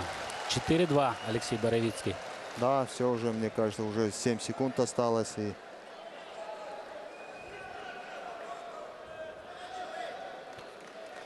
Да. Боровицкий Алексей, бронзовый призер нашего турнира. Еще один борец из Бурятии завоевывает медаль нашего турнира, наших соревнований. И благодарит публику. Ну, мне кажется, все спортсмены чувствуют, что публика к ним благосклонно, хорошо относится. И они благодарят. Каждый спортсмен поднимает руки в знак благодарности. Очень приятно такое наблюдать. Ну и Алексей, как вы сказали, да, свои качества проявил как раз те, на которые вы указали, что до конца он борется. здесь очень ценят борьбу и красивую борьбу. Очень ценят спортсменов. И, естественно, они отдают дань уважения каждому спортсмену, независимо там от национальности, от страны. Поэтому это очень показывает, что Якутия очень с большими традициями и культурой борьбы. Поэтому хочется сюда приезжать, потому что здесь на самом деле так болеть, что это заводит. Это очень здорово. Вот как раз сейчас вторая схватка за бронзовую медаль. Церенов, российский спортсмен, он тоже член сборной команды. многое время был. И сейчас тоже хорошую борьбу показал. Просто он за выход в финал проиграл Монголу. Монгол очень такой опытный спортсмен, сильный.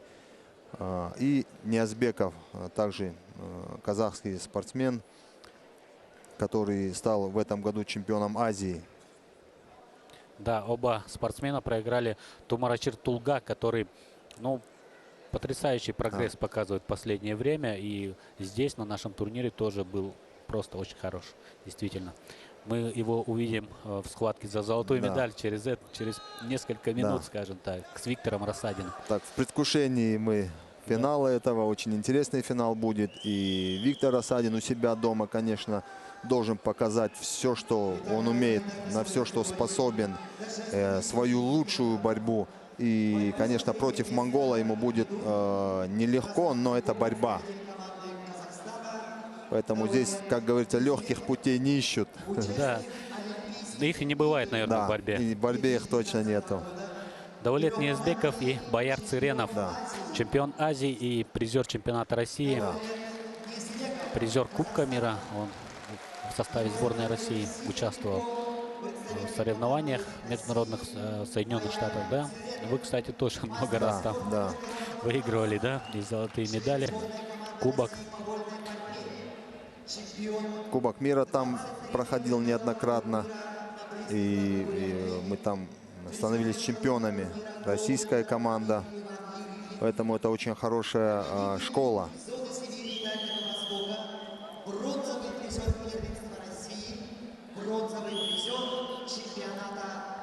Здесь тоже равная борьба. Оба настроены на победу.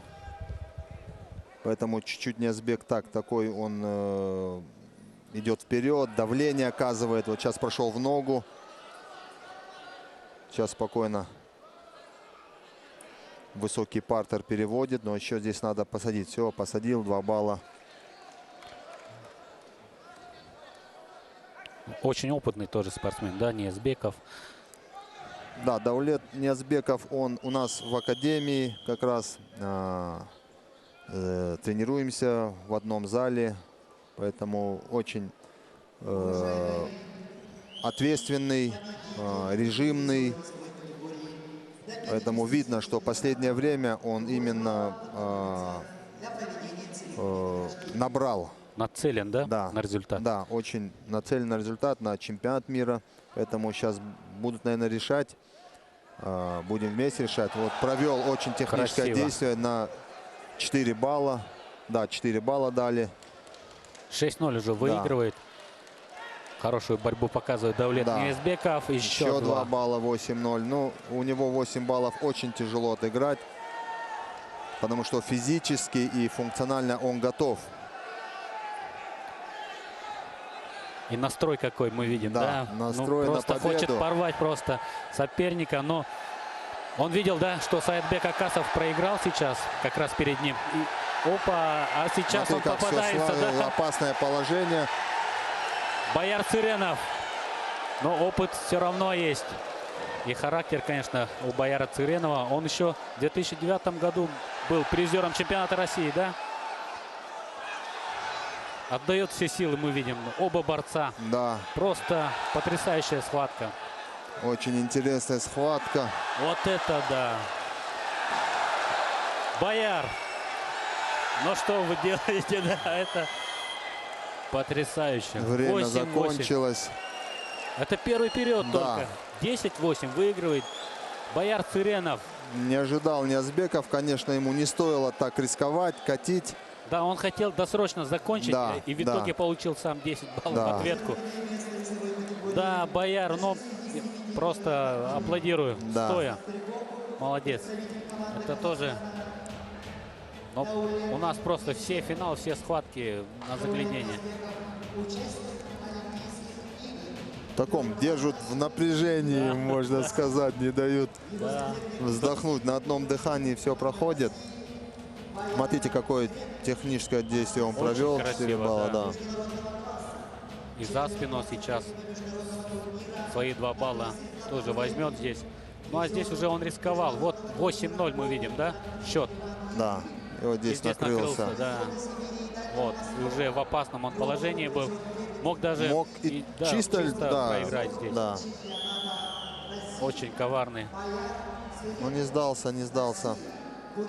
прием здесь, да. Бояр Цыренов молодец. И сейчас ноги пропускает. Да, в эту Бояр. ногу пропускает, в правую ногу, именно боковой. Вот сейчас такая завязка.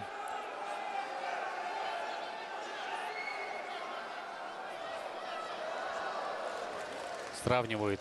Да, вот сейчас победа за Укасовым, потому что у него есть... Ниязбеков.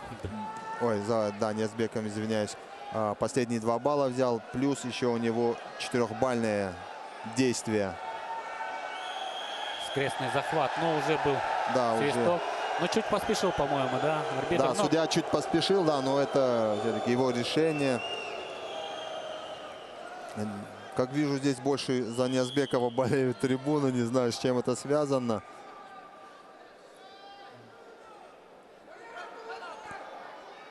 Но Бояр Цыренов здесь тоже частый гость. И Да. его тоже здесь приветствуют. Но каждое, мне кажется, действие здесь приветствует. Да, именно за Успешно. красивую борьбу. И, видимо, зал разделился 50 на 50. Да, и опять пропускает в ногу сейчас. В правую, да? Да, в эту ногу же. Сейчас ему надо вставать. Вот так, да. И разворачиваться. Да. Что он и делает. Ну, видишь. Бояр сейчас... Цыренов, да, даже Бояр, он на обратно цепляется. Цепляется. Да, И из последних сил. Но пока оцененных такая действий здесь нет. завязка, Да. такая завязка.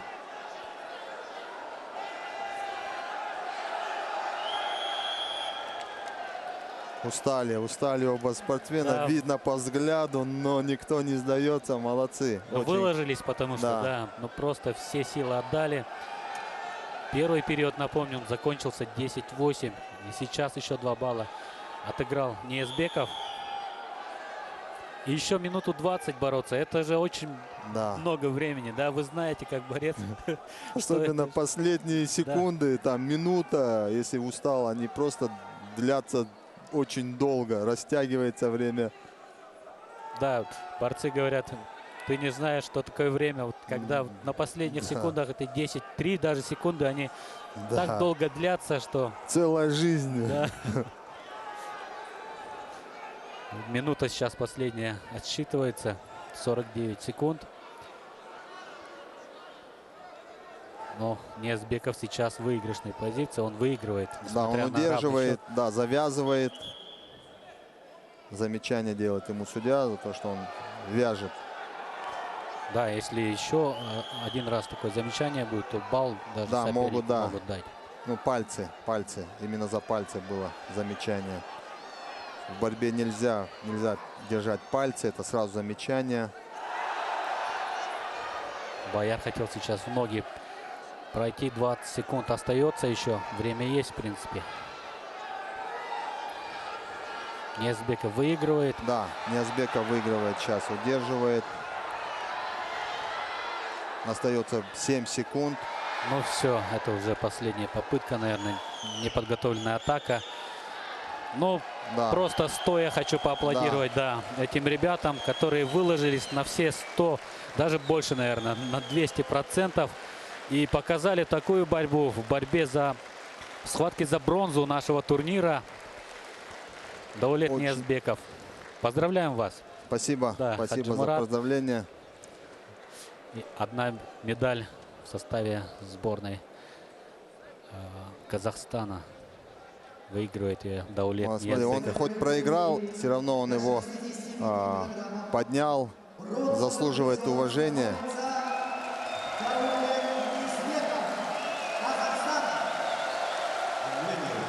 Молодцы, оба молодцы. молодцы.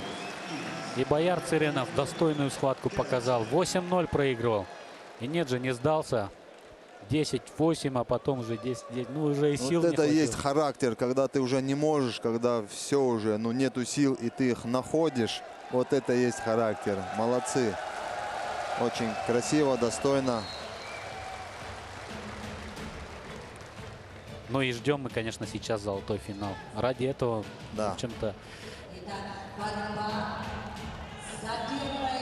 не факт, что он будет таким же ярким, да, но борьба за золото Да, это всегда интереснее, можно сказать, потому что это определяет сильнейшего. А как говорят, победители не судят. Поэтому вот сейчас выходят. Очень хорошая, красивая организация, подача. То, что вот выходит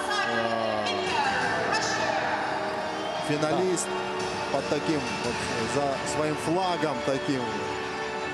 Поэтому очень хорошая задумка. Да, там такое еще шоу небольшое с элементами, да, дымовое. Да, на самом деле из борьбы, это и есть шоу. Это красиво, это зрелищно. Все зрители хотят зрелища. Тумура Чиртулга. Это очень опасный соперник у Виктора Рассадина. Очень непростая схватка нас ждет. Но ради этого поэтому мы любим борьбу, да? Это эмоции, Да. это вот эти ощущения, они ни с чем не сравнимы. Те, кто понимает борьбу, любит борьбу, для них это большой праздник. Да, и такой праздник, который подарили действительно всей республике, все борцы, которые приехали к нам, да. Виктор Рассадин, Тумура Чиртулга. Начинается схватка за золотую медаль весовой категории до 65 килограммов. И Хаджимурат Гацалов под такой аккомпанемент, наверное, выигрывать еще, скажем так, почетней. Ну, рад, что доверили комментировать. Надеюсь, что мы с вами вместе хорошо будем комментировать, рассказывать о спортсменах, борьбу в целом. Сразу руку пробил и идет вперед, оказывает давление. Проходит ногу. Видите, монгол тоже борется до конца, не сдается он. Это борьба за каждый балл, за каждое положение. И вот первый балл именно монгол, да. монголу. Это выталкивание за ковер оценивается в 1 технический балл.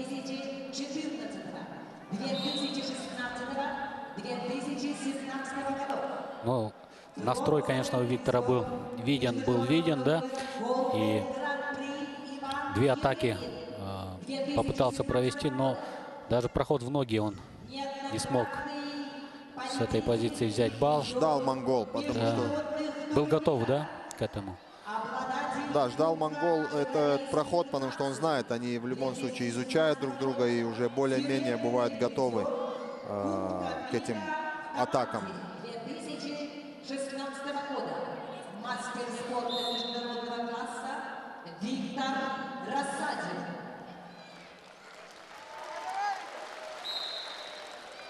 И его соперник в синем трико. Очень жестко борются, очень жестко. И монгол, Рассадин, вот проходит опять, видите, ждет руку снизу, он ждет эту атаку.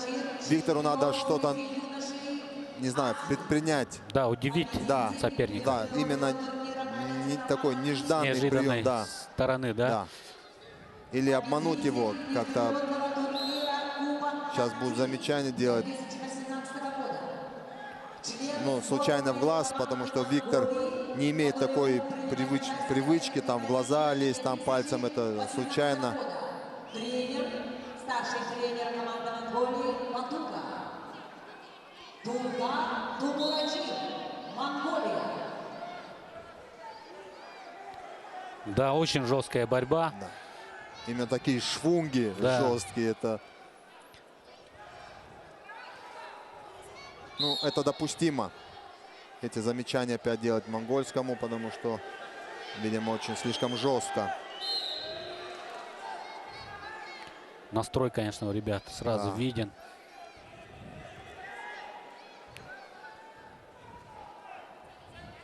Но уже темп уже не такой, да, как в самом начале. Уже чуть-чуть подуспокоились. Хотя все равно жестко, конечно. Это сразу видно, такие швунги идут. Но в борьбе это, конечно, тоже один из приемов, можно сказать, швунги. Потому что ты свою силу тоже показываешь, наверное, да, спортсмену, что вот даешь понять, что я вышел за победой. Поэтому такой обменивается швунгами, что и другой спортсмен дает понять, что я тоже вышел за победой. Вот. Но борьба это, конечно, такой вид спорта очень мужественный, скажем так, да, потому что здесь действительно сильный только выиграет. И да, только во второй трехминутке мы узнаем имя победителя. Конечно, это так, но в первом периоде мы видели только одно оцененное действие. 1 балл в пользу монгольского спортсмена. Но Виктору надо действительно, он, мне кажется, чуть-чуть перенастроился даже. Иногда такое тоже бывает. Да, есть ответственность вот это. Давит, да? Да, давит в любом случае есть. Вот здесь именно говорят, вот есть такое олимпийское спокойствие. Вот сохранять спокойствие независимо, да, там, что происходит вокруг, какое давление со стороны, там, в хорошем смысле давления со стороны там публики, там ответственность большая, поэтому видите, как даже болеют за него, поддерживают. Виктор, поэтому они дают понять, что мы с тобой, Виктор, только вперед. Поэтому ему нужно, самое главное, не запаниковать, потому что когда человек паникует, это уже все, там уже и действия неточные, там чуть-чуть размазанные, поэтому и пропускать уже спортсмен начинает пропускать. Поэтому вот это спокойствие и собранность позволяет контролировать схватку. Ну, вроде Виктор контролирует, он видит, что функциональной подготовкой он его не возьмет, не загонит, поэтому здесь только нужно обхитрить, обмануть. Вот он, молодец. Вот это провалил. 2-1 счет. Еще 2 минуты. Вы видели, да, как он показал боковой, тот начал оттягивать, и он просто увернулся в другую сторону, пошел, сейчас взял.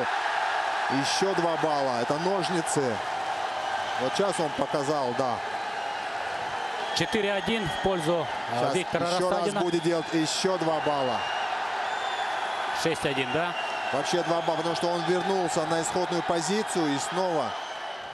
Но арбитр не поддержал. К сожалению, и сразу же Тумурачи. Вот, не дал даже балл. Не дал балл. Молодец. Молодец. 1,5 минуты еще. Ну, сейчас, конечно, профессор, можно сказать, Гаджимурат Салтанович, молодой профессор, да, преподает нам урок борьбы, все тонкости, все нюансы, замечает, очень здорово смотреть. Наказывают так, как он, не поддержали. Боковой судья поддержал. Да, последняя минута сейчас нас ждет. 4-1 в пользу Виктора Рассадина. Тумура Чертулга сейчас будет атаковать, конечно. Мы видели, как мельницы, да, в его исполнении. Такой каскад приемов. За выход в финал, да? Очень красивая борьба была, да.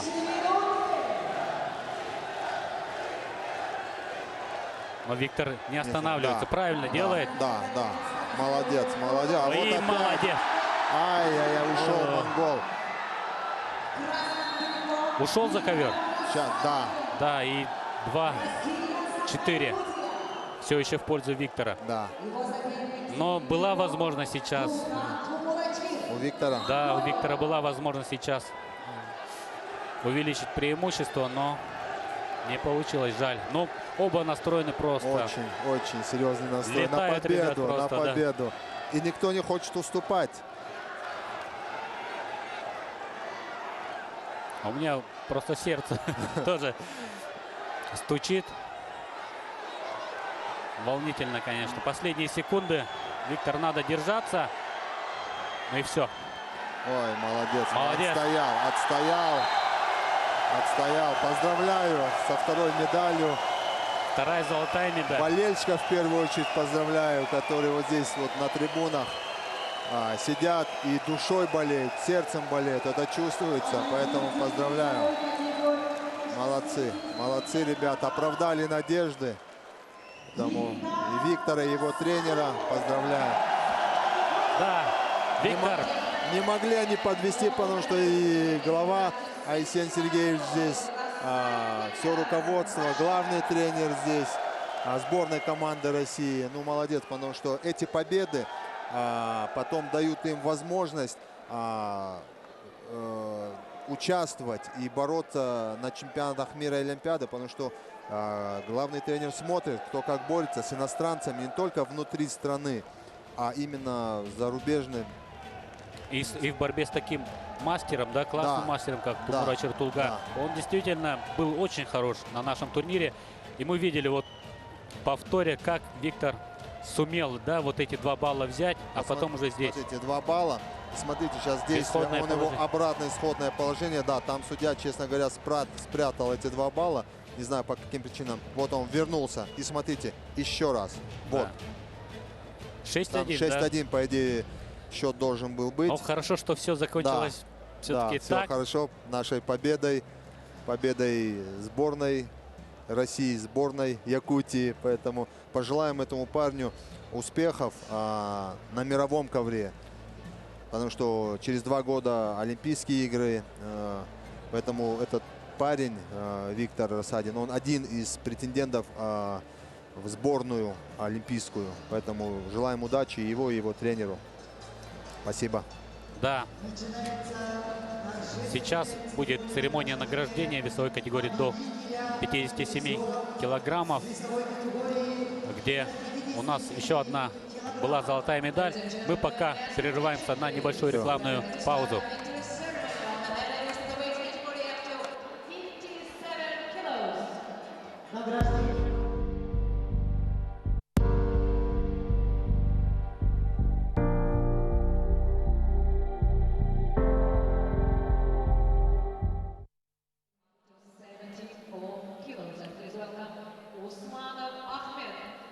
Сейчас вы видели, как вторая золотая медаль в сборной Республики Саха-Якутия принес Виктор Рассадин. Ариан Тютрин тоже завоевал золотую медаль. В общем, очень хорошо у нас начинается вечер, скажем. И сейчас весовые категории до 74 килограммов. И к нам присоединяется еще один, скажем, молодой профессор борьбы, 3-кратный чемпион мира, призер Олимпийских игр Денис Игоревич Царгуш. Именно его весовые категории мы сейчас посмотрим, да. Денис Игоревич, добрый день. Добрый день, приветствую всех любителей борьбы. Да, как ваши впечатления, как борьба, как финал? Финалы отлично, смотрел. И такие эмоциональные были финалы. И хотел бы всех поздравить с 2 чемпионами, всех якутян, которые здесь болели, сегодня поддерживали своих спортсменов. И они их не подвели, очень красиво отборолись, что Тютрин и Рассадин выиграли турнир такой престижный перед глазами своих болельщиков. Я думаю, это очень приятный стимул, чтобы в дальнейшем выигрывать турниры. И национальный чемпионат России первым номером быть, отбираться на мир, на Олимпиаду. Я думаю, все в силах. Да, и сейчас весовая категория до 74 килограммов, да. И давайте посмотрим. Борьба за 3-е место. Ахмед Усманов и Исраил Касумов. Этих ребят вы знаете прекрасно. Да, борец в красном трико, представитель Дагестана, молодой перспективный парень, который только-только вливается в большой спорт, большую борьбу. И неплохо получается, у парня хорошо борется. А борец в синем трико Исраил Касумов — это опытный борец, член сборной России, который представлял Россию на разных крупных международных соревнованиях. Человек с опытом. Вчера мы все смотрели за выход в финал, как они боролись с представителем итальянской борьбы, с кубинцем Чамизо. Очень интересная схватка была. По ходу в первых секундах можно было сказать, что Касумов добьется легкой победы, но не тут-то было, на что и итальянский борец, очень опытный борец, который нашел ключи к Исраилу, и борьба пошла в таком темпе, в котором мы дальше видели. Да, 6-0 выигрывал, да, Исраил Касумов эту схватку, а потом уже первый период завершился со счетом 10-6. Чуть-чуть, да, функционально подсел, видимо. Да, а так в общем, сама схватка такая завораживающая получилась, зрители получили удовольствие, я думаю. А здесь борьба идет в таком медленном, потихоньку друг друга знают, и вот потихоньку раскачивают, подходят друг к другу с осторожностью. Да, кстати, эта весовая категория 74 килограмма здесь у нас на турнире была одной из самых представительных, скажем так, потому что и Франк Чамизо, да, призер Олимпийских игр, чемпион мира и чемпион Европы, и вот Исраил Касумов, чемпион Европы, да, чемпион Ярыгинского турнира, Никита Сучков, уже молодой, но все же один из лидеров сегодня в борьбе в российской. Да, Сучков тоже очень, несмотря на его молодой возраст, набирает обороты. И не по его годам борется взрослой борьбой. И минимум ошибок допускает. И тем самым получится такой финал, я думаю, интересный. Интересный, да. Чамизо борец такой, который долго не раздумывая идет в атаку. И за это у него много и получается, и результат есть. А Никита Сучков, он чуть отличается тем, что более осторожно борется взрослой борьбой. И тем самым, я думаю, финал получится очень интересный. Посмотрим на финал. А здесь Усманов ведет, молодой тоже. Да, 2-0, это вы сами понимаете, судя сегодня по схваткам, что 2-0 это далеко не победа. гарантирует, да? В любую секунду все может повернуться в обратную сторону. Так что я думаю, здесь еще каскад приемов впереди. Второй период, я думаю, интереснее будет, чем первый.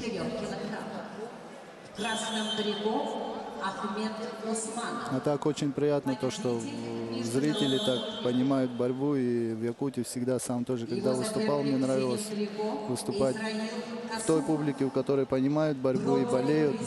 Не только за своих, но за красивую борьбу, да? За красивую борьбу, кто хорошо борется, да. И за счет этого, я думаю, спортсменам одно удовольствие выступать перед такой публикой. Обладатель Кубка Европейских наций в командном зачете. Член сборной команды страны с 2013 Завершается первый период и счет 2-0 в пользу Усманова. Гайдар Гайдаров секундирует. Он же будет секундировать и Франку Чамизо, да? Да.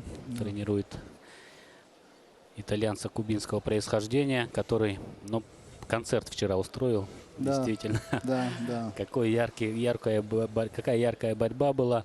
Но вы знаете всех борцов в этом весе. Я уверен, что вы и сейчас следите, да? Его борьбу видели, наверное, и с вашим соперником Джорданом Барроузом, над которым вы тоже в свое время одержали победу.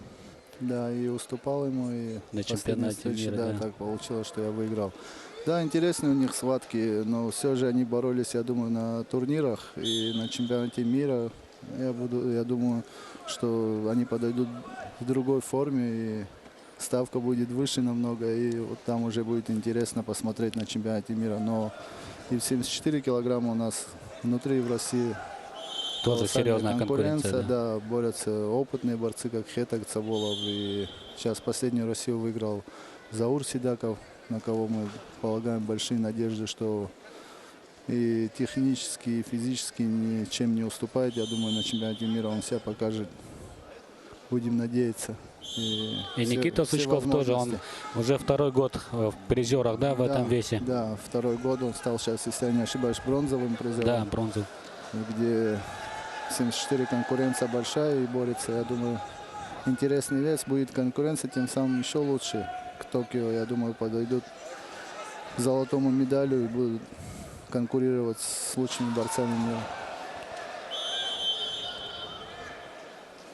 Еще один балл. Да.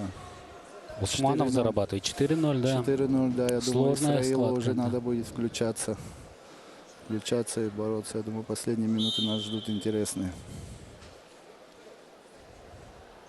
А вы, кстати, у нас сколько раз боролись в Якутске? Боролся я самый первый раз, боролся по молодежи еще в 2006 году. Да, я тогда стал третьим. Чемпионат России проходил здесь, в Якутске. потом уже выступал, я уже приезжал, мы с 2006 года, как раз мы в тот год познакомились с Виктором. Вы знакомы уже больше 10 лет, оказывается, Да, да? получается так, да. Уже такие цифры страшные, что не хочется называть. Давно очень знакомы. Я боролся в 2014 году на чемпионате России. Уже по взрослым тогда выиграл. А Исраил включается. Вот, какой да, бросок. о чем мы говорили, да, да. 4-2 уже интересная уже концовка будет. 4-4 уже. Уже Да, он 4-4, 2 и 2. да. Уже Сейчас он уже 4-4. выигрывает, Исраил. Да. Будем смотреть, я думаю, Усманов тоже не остановится на достигнутом, будет искать свои выигрышные баллы.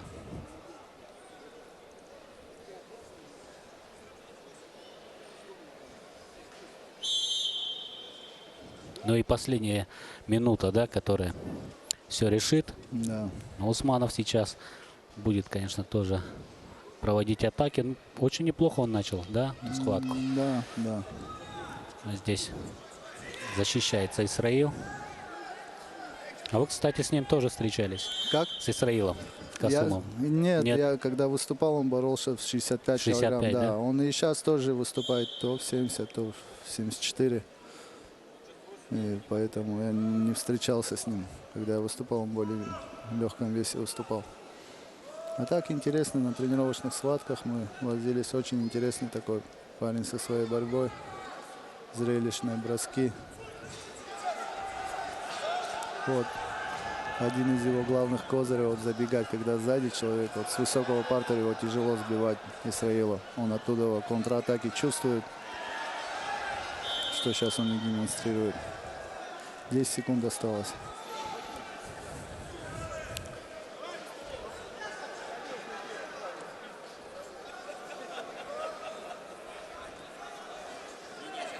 Десять секунд остается, и счет 4-4, но в пользу все еще Исраила Касумова. Да.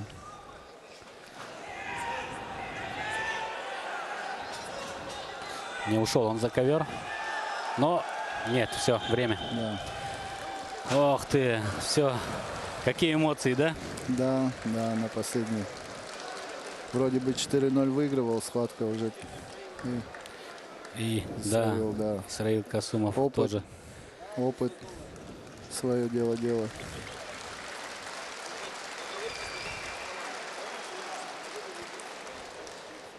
Да, поздравляем Исраила Касумова с бронзовой. Школу, да, борьбы. Да, представитель Красноярской школы борьбы Исраил Касумов выигрывает бронзовую медаль в весовой категории до 74 килограммов.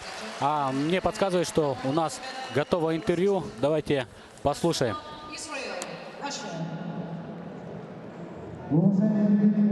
Ариан такайгына синега гадалебен, уна туба катехлах чемпион бобукунан механавар дансал соркун себе полтахан. Хата калла бу кайы унатон бу кайын ки механыгы. Мактал. Бу кайы маме алу сорганны калла бу коркун тунуяр именна бу төрдүстө гөлүн кыдындым. Ол ине кита боронсо будум, онна бу бидайк бар. Зодан алдым. Ата бу үле именна бу тренер үлелере, повардар, врачтар бары көмөлөн үлелен. Именно бу Россия чемпионатын кенттен саня макавут мая тагы жартынан барамы трюмфелен жартынан ныбыт. Онна бу күрөктеге именно бэм лок учуй формалар келдим. Ата Ариан быйыл бу Подмосковье коратыгар тиеңин Россия үсместе болбудун, бу үсместе болбудун эйга төһө уверенность берди. Ата бу именно ол уверенность мота кора Россияга уже бастыгы месяц патак булдам. Не олен үсместе оламын hem бир бәберләтем бүтүнлүгө каянда бастыктакмын ден колура бинене чемпионат мират кастамытым. Олен бүтүн еңге каянда бу бача албак балыштарым көрүмдактан каянда бастыктакмын ден. Сабын сорпун талырдым. Отан холбора бу кыжык студентлерге анды да чемпионат эртене мекки шахтатын, онан бу Дмитрий Петрович Коркин берин таллын, 96 сорттан бу аны таллыны. Таманна токто иркем ох. Ток бар вопрос личный тренер бар ганашка. Ариан тасалхы буланна хадактыры унутун байгын хан 5-6 жылына хадда спортсмен гыды кора. Тугу эдис пикин гыды кора. Бастан туран пока багар oyun арсез борор барям. Ол табылды атагана Кемерово Шахтерска Слава такандысты. Онтон эннигетин пока токто иркем ох. Көстөн ия, көрөн ия кыт бәят. Bilen oton ben turur yahanın qas bolary, onotun Aryan bu sübö sastaqtarga jere andı dötülgä tiger gıttar gıqtaqından qolubra. Sağın qapsar dayna. Мен бәм рабочий яным 6-1 кило. Антон дигене белән sübö sastaqpын, аны тохтилләрен бәпен. Атак qapsaqмын сөп, оны битте да. Оны тох bu tomponla tatlılığı noktalarının kalятор выварга биттени класс левелетка Костанян баргытның равын байваларын. Мақта. Просто сказать, ну, боролся достойно. Достойный представитель якутской школы борьбы, который очень зрелищно борется. И интересно, за что его и публика любит, и болеет за него всегда, как я понял. Коронный прием его лампочка, да? Да, он здесь освещал, да? Не раз освещал здесь. Триумф. Да, и борется тоже с очень опытным азербайджанским борцом, молодым, но имеет за собой багаж за рубежом, опытный, боролся во многих соревнованиях. И я думаю, будет на что нам посмотреть, будет интересная схватка. Да, Герман Устинов выиграл в первой схватке у двукратного призера чемпионатов мира Ганзарига Маддахнарана, которого вы тоже наверняка прекрасно знаете, да? Да, да. Такой волевой парень тоже, который и за бронзу боролся на Олимпиаде. Видели, да. все видели, что тренера как болели за него, да. Это эмоции, это, да, всегда так. Запомнилась Олимпиада его выходом. И Арсалана Будажапова выиграл. Ну, сложные были у него соперники, но с достоинством действительно провел все схватки. И вот в итоге он в бронзовом финале в таком конкурентном весе 74 килограмма. На престижном турнире. Да, он уже, кстати, полный кавалер нашего турнира. И бронза у него, и серебро, и золотая медаль. Все есть у него. Да, ну, желательно бы, конечно, еще, но... Да, сейчас пропустил балл. Амаров 2 балла заработал. Да. Молниеносный бросок в ноги, и 2 балла в итоге заработал. А там, кстати, 30 секунд отсчитывались. Он поэтому именно включился в нужный момент. Да? Да. Спасибо. Да.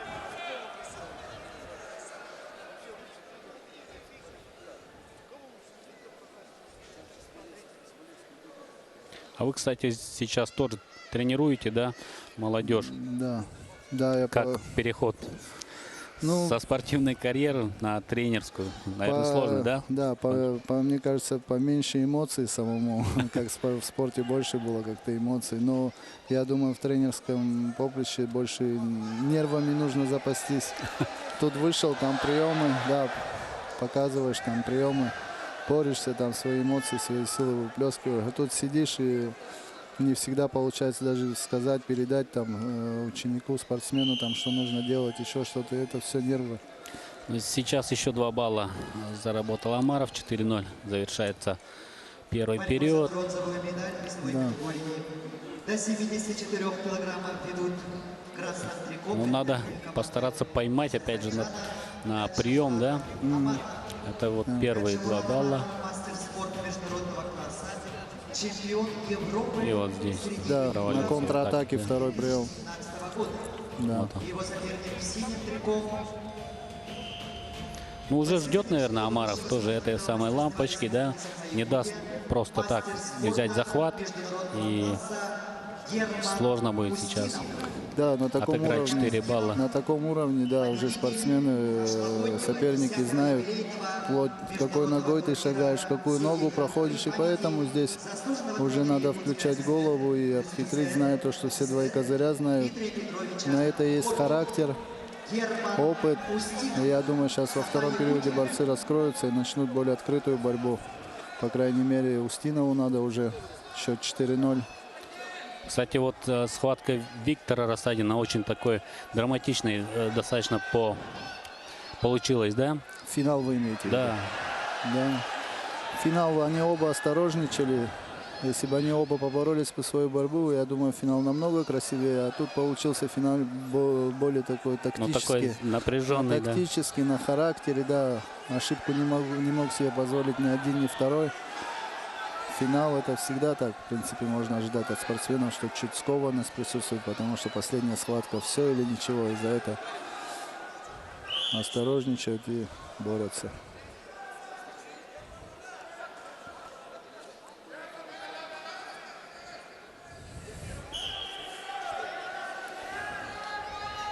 Две минуты последние, я думаю.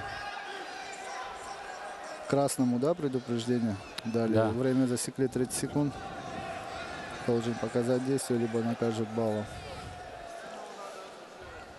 Но 1 балл здесь ничего не решит, конечно, 4-0, но тем не менее. Вот еще один проход. Вот как раз он, видимо, 4 балла. Да, подготовил, да, вот этот проход. И на 4 балла еще один. 8-0 уже ведет Амаров. Близок он к победе. Ну, хорошо, да, действительно, подготовился, видимо, изучил, да. Дважды вот как раз в одну ногу вошел.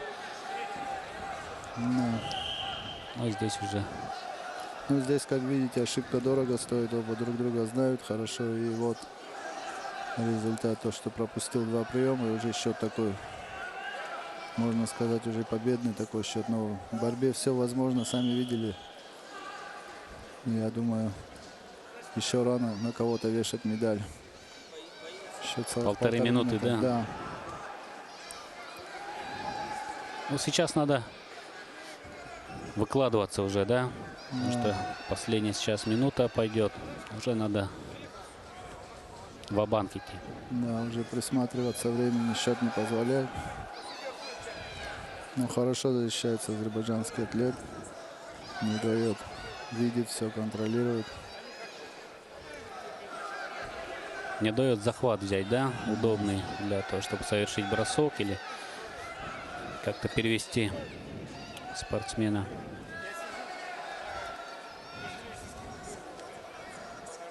Первую медаль завоевал Исраил Касумов. И сейчас будет известно имя второго бронзового призера. Ну и финал, который ждут все. Франк Чамизо и Никита Сучков. Да, да, интересный финал будет.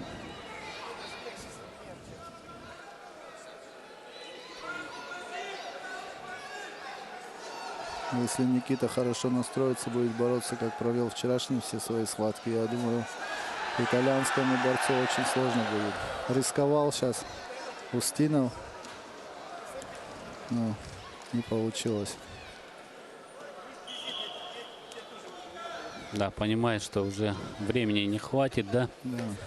чтобы отыграть. Но ничего страшного. Я думаю, что Герман показал себя здесь, выложился на все 100% и показал очень хорошую борьбу. Да, показал, что есть характер, и заодно пощупал всех борцов, с кем ему предстоит бороться на Высокого большой уровня, арене, да? Чтобы понять, он сам в какой форме, куда надо ему стремиться. Я думаю, это хороший опыт для него будет. На таком уровне с ведущими борцами он боролся со всеми на равных. Поздравляем сборную Азербайджана с бронзой. Да, у них серебряная медаль в 57 килограммов, да, выиграл. Сегодня, да, и вторая бронза. Вторая бронза. И еще спортсмен 97 килограмм будет оспаривать золотую медаль с монголом, если я не ошибаюсь. Кстати, монголов очень много у нас в финалах. Монголов, да, они провезли, я думаю, первых, вторых номеров большой командой приехали, да. И хорошо себя показывали, видно, что школа растет. Монголы всегда славили своими борцами. Да, они готовятся, видимо, к чемпионату мира, да, который совсем уже скоро пройдет в Будапеште, в Венгрии. Франк Чамизо перед вами. Это явление в современной борьбе. Вы со мной согласитесь, феномен это. Да, хороший парень, хорошо борется, интересно. Везде публика болеет за него, а публика раз болеет, значит, красиво борется. И тем не менее, сейчас какой бы феноменальный не было, я думаю, Никита на победу только настраивается. И думаю, интересная схватка будет. Никита Сучков, да, один из самых прогрессирующих молодых борцов России этого веса. Согласен. Самое главное, нервы хорошие такой, Да. спокойный парень. Очень рассудительный, никогда. Да. Это видно. И он, кстати, напоминает немного вас, наверное, да? Думаю. Вот, да, своим именно отношением в борьбе, да. Будем смотреть. Я думаю, что вы сейчас будете, конечно, болеть за Никиту, да? Ну, за Никиту, Воспитанник конечно, Красноярской да. школы борьбы. Представляет нашу команду, естественно, да, буду Россия. болеть за Никиту. И я думаю, у него большие шансы сегодня выиграть эту схватку. И для него это отличный опыт будет, потому что Конечно, он все еще отличный молодой, опыт. да? Себя показать, когда столько зрителей здесь главные тренера. В борьбе с призером Олимпийских игр, напомним, да, еще раз, чемпионом мира Франк Чамизо и Никита Сучков. Начинается. Но ждем шоу, конечно, от этой схватки тоже. Ну, как всегда, да, с участием, если Франка Чамизо, то это Да. всегда ярко бывает. Никите сейчас главное, я думаю, успокоиться и свою пальму поймать, и на своей волне не вестись под его, то, что он дергает, и под его темп, чтобы не попал, главное, я думаю. А своей борьбой поборется спокойно. Очень чувствительный, да, борец Франк Чамизо. Он, мне кажется, просто лишает, скажем так, равновесия, да, своего соперника. Да, дергает соперника, да, каскадом разных приемов, он все разные приемы делает. Из-за этого, за счет этого сопернику чуть тяжело было. Опа, и первый балл. Да. Именно Никита Сучков берет. Двукратный чемпион Европы 2016 А что бы вы посоветовали, если бы сидели сейчас в углу у Никиты Сучкова, да, секундировали Ну, он ему? сам прекрасно, я думаю, тренера Красноярской школы, очень хорошие тренера там есть. И сейчас подключился молодой тренер тоже, Юрий Белановский. Я думаю, они подсказали ему, как нужно с ним бороться. Так невооруженным глазом видно, что Чамизо борец такой, который борется на ура, приемы пробует всякие разные. А Никита Сучков чуть противоположный борец, который меньше действий, но в балл все, которое оценивается, такой лишних движений Более не экономный, делает. да? Да, лишних движений не делает и не дает сопернику тоже делать лишних движений. Вот за счет этого ему нужно своей борьбой побороться и не дать раскрыться итальянскому борцу и ловить его на ошибках. Мне кажется, вот как-то так. Вот пропустил сейчас ноги, но ушел. Молодец. Ну, кубинец, я думаю, второй период будет. Работать, да, Натиск, включаться, да. пойдет второй период. Он же очень открыто борется, вроде вот проходи в ноги, да, но он этого именно и хочет, и ждет от соперника. Да, вы, как видите, левую ногу ставит впереди. Он ее хорошо чувствует, левую ногу проходят туда, и многие остаются там. Многие берут действия, но многие он хорошо чувствует свою левую ногу. Судя по стойке, тоже видно, что... И поэтому пропускает, так кажется, что специально. Может, и специально кого-то пропускает.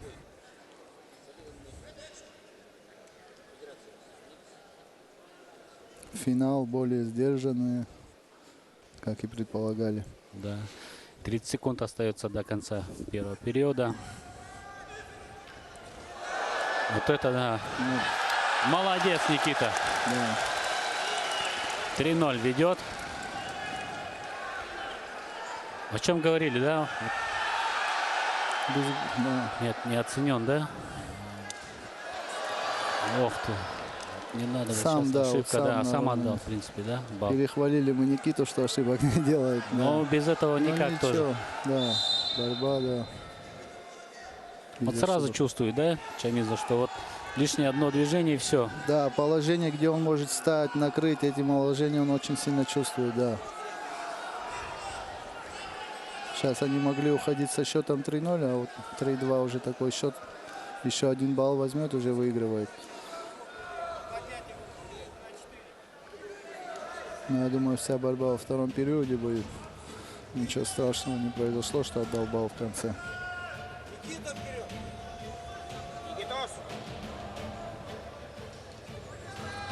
Сейчас итальянец, я думаю, уже пойдет в борьбу открытую, и Никита может его на ошибках встречать.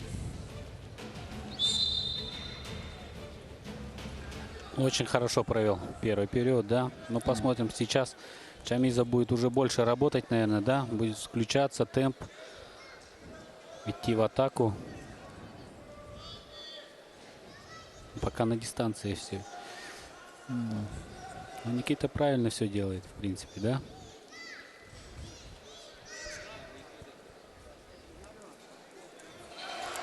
И в ноги опять прошел. Надо ему спокойно посадить. Вот. Видите, Ушел, да. концовка, да.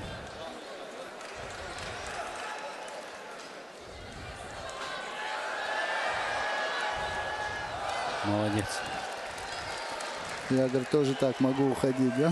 Ушел. Тоже, да. Да, эти баллы важны, когда в ноги проходят. Нужно, когда человек не сажает, не забирает балл, он чуть, это психологический момент, чуть силы дает противнику, который не дал балл. И поэтому такие моменты надо до конца добариваться. Раз прошел уже, брать, фиксировать балл. Сейчас могло быть счет 5-1, совсем другой счет.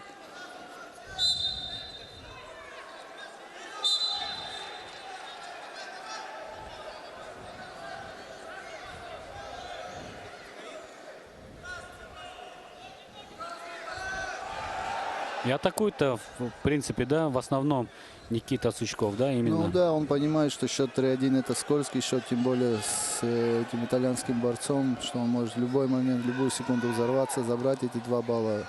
И это хорошо, то, что Никита понимает, что ему нужно еще набирать баллы, что он и делает. Но не Не в уходить в открытую, защиту, да. Да, он борется, атаки, да. Хорошо ведет все грамотно, схватку. Главное не останавливаться. Последняя минута сейчас. Да, пойдет. особенно последние 50 секунд, 40 секунд хочется удержать счет, что обычно подводит. Поэтому надо баллы брать.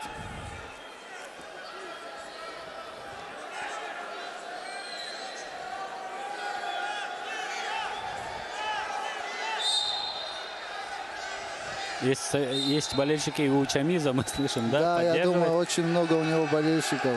Особенно У него вот проходит. Да, на чемпионате Европы в Дагестане видел, сколько у него зрителей. Вот о чем мы и говорили. Вот не нужно последний. Да, на последней минуте все равно взрывается, да? 3-3, получается, Чемизу ведет уже, да? Да, и 20 секунд до конца. Сейчас посмотрим, что Никита сможет сделать на последних секундах. Вот балл. Молодец! Заходи, вот зашел. 2 балла, и все.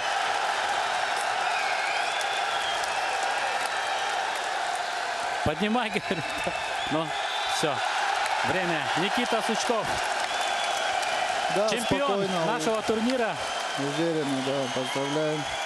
Несмотря Никиту. на то, что всего-то оставалось 20 секунд, да? Да. Взял 2 балла. Молодой красноярский борец, 22-летний Никита Сучков. Мы тоже аплодируем, присоединяемся к поздравлениям наших болельщиков.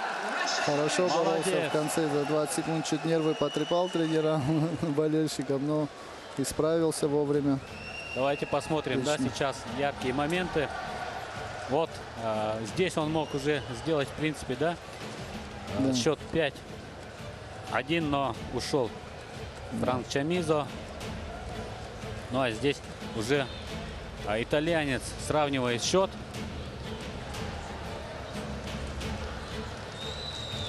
Вот он, да. Взял 2 балла и уже счет 2-2, 3-3, да. И последний вот 15 секунд остается. Да. И вроде пытается пройти в ноги Франк, но Никита молодец какой, да. И 2 балла взял. Все. Вот это да. Вот это схватка. 5-3 в пользу российского борца. Чемпион. Вот это да.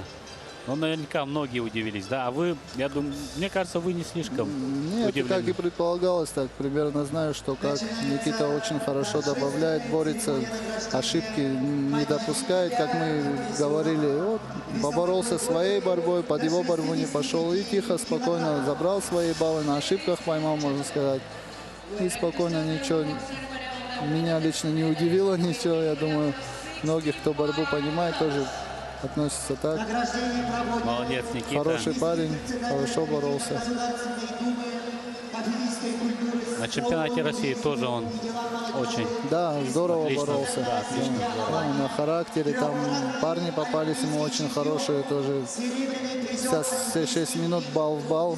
И нигде не дрогнул и хорошо боролся. И вот сегодня стал чемпионом Коркинского турнира, где был престижный еще турнир, где выступали сильнейшие борцы. Я думаю, сегодняшний день он запомнит. Да. И такую серьезную, важную победу, я думаю, в его карьере он сделал первый шаг. Заметили его. Ну и на глазах у тренера тоже сборной команды, да, на очко глазах у в тренера. копилку, что называется, Конечно, да? да. С таким именитым борцом отборолся. Перед любителями борьбы, перед Якутией, я думаю, в Якутии тоже вот Рассадин, уже борьба расцветает, я думаю, и Виктор Лебедев, и Арсений Сергеевич, большой любитель борьбы, большой друг борцов, он, я думаю, не даст потухнуть борьбе в Якутии и будет расцветать, как и всегда, и в Якутии борцы, я думаю. А сейчас церемония награждения весовой категории до 65 килограммов. Артур Борисович Таймазов, живая легенда борьбы, почетный гость нашего турнира.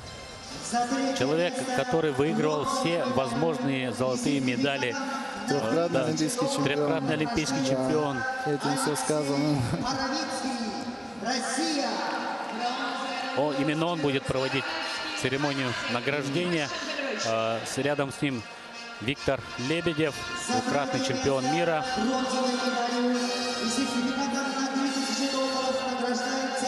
Алексей Боровицкий, Бурятия. Бронзовая медаль. Какие схватки мы видели здесь. Какой тоже весовая категория прекрасная здесь выдалась, 65 килограмм.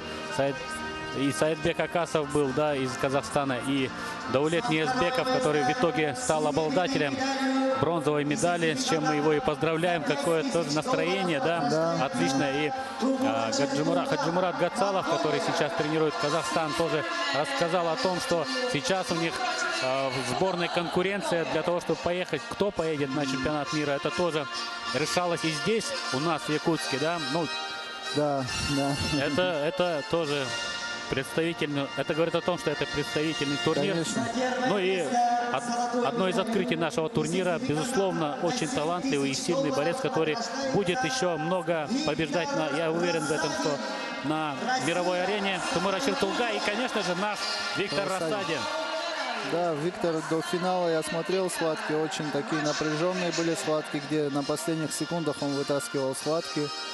Это хороший знак, хороший показатель того, что у человека есть характер. То, что не всегда получается, то, что своей формой выигрывает. В большинстве случаев в борьбе именно характер нужно включать. И вот у парня есть характер, и будем болеть, следить, чтобы все получилось у этого парня. Прекрасный пьедестал, отличные борцы. И, конечно же, поздравляем всех, кто причастен к этой победе. Тренера, личного тренера Виктора Ивана Ивановича Дмитриева, который тренировал и Виктора Лебедева, кстати, да? Да. И тренера сборной нашей команды Якутии, да, который провел прекрасную подготовку спортсменов к нашему турниру, Владимира Николаевича Кириллина. И вот мы, да, смотрим, как добывалась эта победа.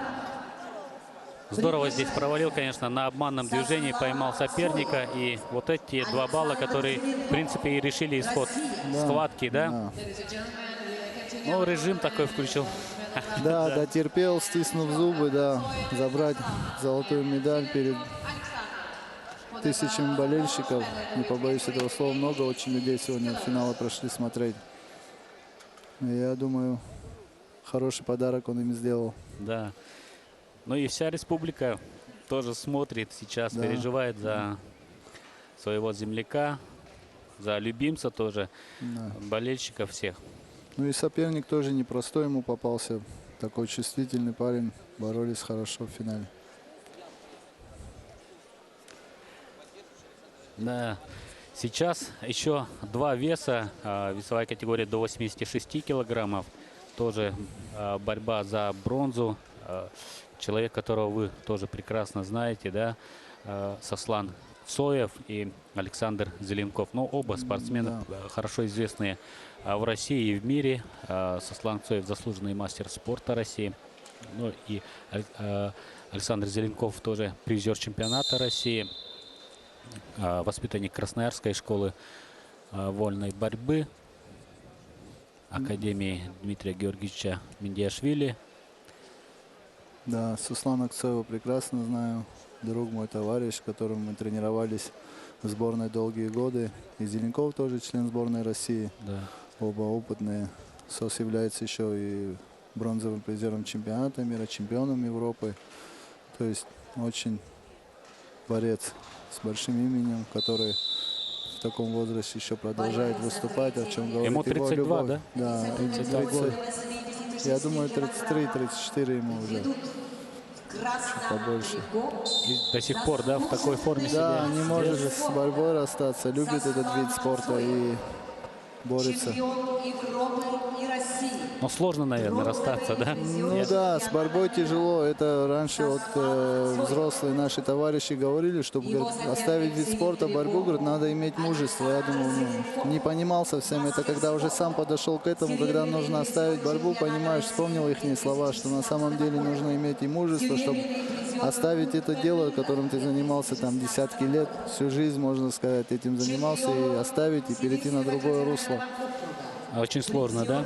Но я вижу, что вы в прекрасной форме. И Хаджимурат Гацалов, который тоже здесь комментировал с нами, он тоже в отличной форме. Мне кажется, вы и сейчас могли бы, в принципе, конкуренцию составить. Взвеситься только могли бы. Взвеситься только могли бы, наверное.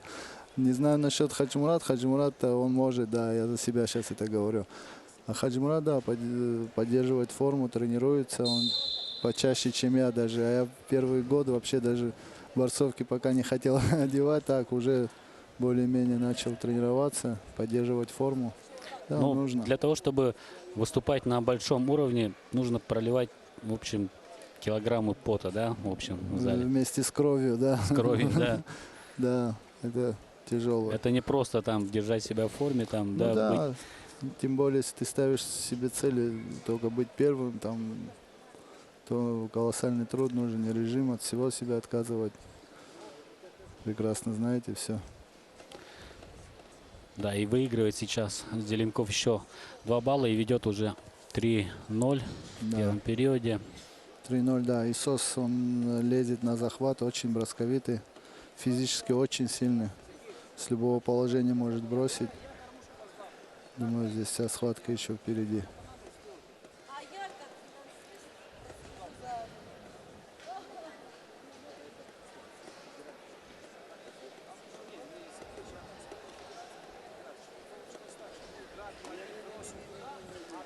Ну, прекрасный турнир, действительно. Имена, да, даже просто посмотреть составы по весовым категориям. И вот наши, конечно же, финальные расклады. Очень интересно смотреть. Именитые борцы приехали бороться, выступать на этот турнир. И в этом году, я думаю, отлично провели турнир. Еще проходит. Еще завтра у нас финалы, да, тоже. Да, интересные финалы.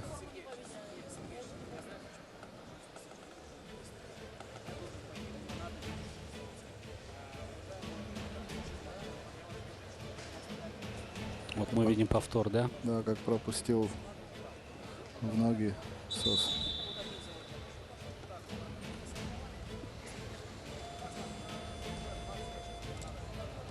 Второй период.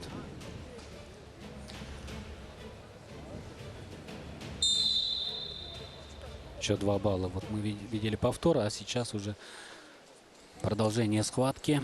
Начали второй период.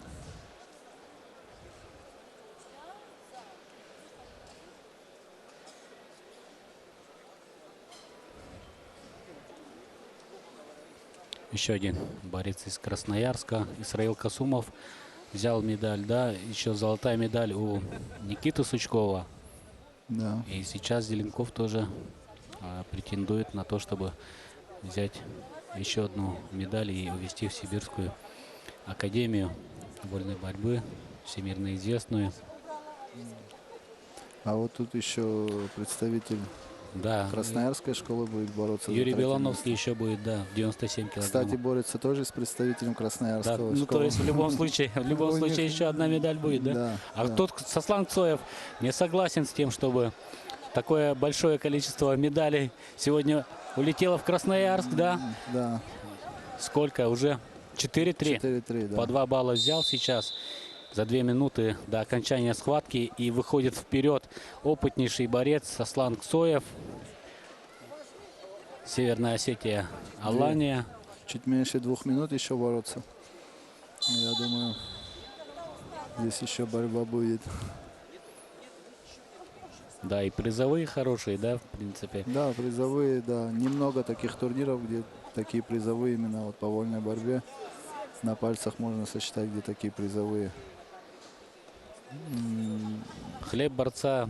Лишняя мотивация, да. Хлеб борца это тяжкий труд, да, и не всегда он, скажем так, щедро вознаграждается, да? Да, борьба, да.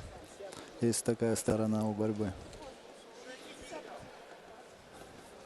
Борьба воспитывает настоящих мужчин, которые в любых положениях на себя только надеются, как на ковер вышел. Все, ты там один, все в твоих руках. Также и в жизни это, наверное, остается. И после борьбы, после спорта борцы все-таки находят себя в жизни и дальше продолжают. Воспитывает человека, да, борьба? Да. Это вот на заметку родителям, наверное, да, что сказал Денис Аргуш, который в борьбе целую жизнь прожил, можно сказать, да, трехкратный чемпион мира, призер Олимпийских игр. И у борцов у них, борцов у нас есть то, что дружба борцовская такая, которая, я думаю, многие виды спорта позавидовали бы, только вот приезжаешь, там видят уши поломанные, даже, может, даже не знаком с ним, о, борец, все, пойдем домой, пойдем это, чем угостить. И то есть вот есть такое борцовское братство, которое испокон веков наши старшие нам передавали, и мы переносим, и стараемся, чтобы младшим показать примером, как нужно дружить. А Сослан Цоев на опыте, вот видите, да, как? Да, и сейчас, я думаю, еще наберет 2 очка. Молодец, Вот, да? Да, Это да. всё. Характер проявил. Поздравляем Соса с бронзой. 3 секунды 8-3. разделяет его. Да. Вот это тоже схватка, которая запомнится в любом случае. Ни одной проходной схватки вообще, ни одной. Особенно вот в финалах. Но бывает иногда, что на голову выше, да, спортсмен? Да, но сегодня практически все схватки победители начинают с того, что проигрывают. Да. 3-4-0. Сослана Цоева, заслуженного мастера, да, поздравляем с медалью, бронзовой медалью наших соревнований. Отдал все силы тоже. И сейчас у нас готово интервью. Давайте послушаем.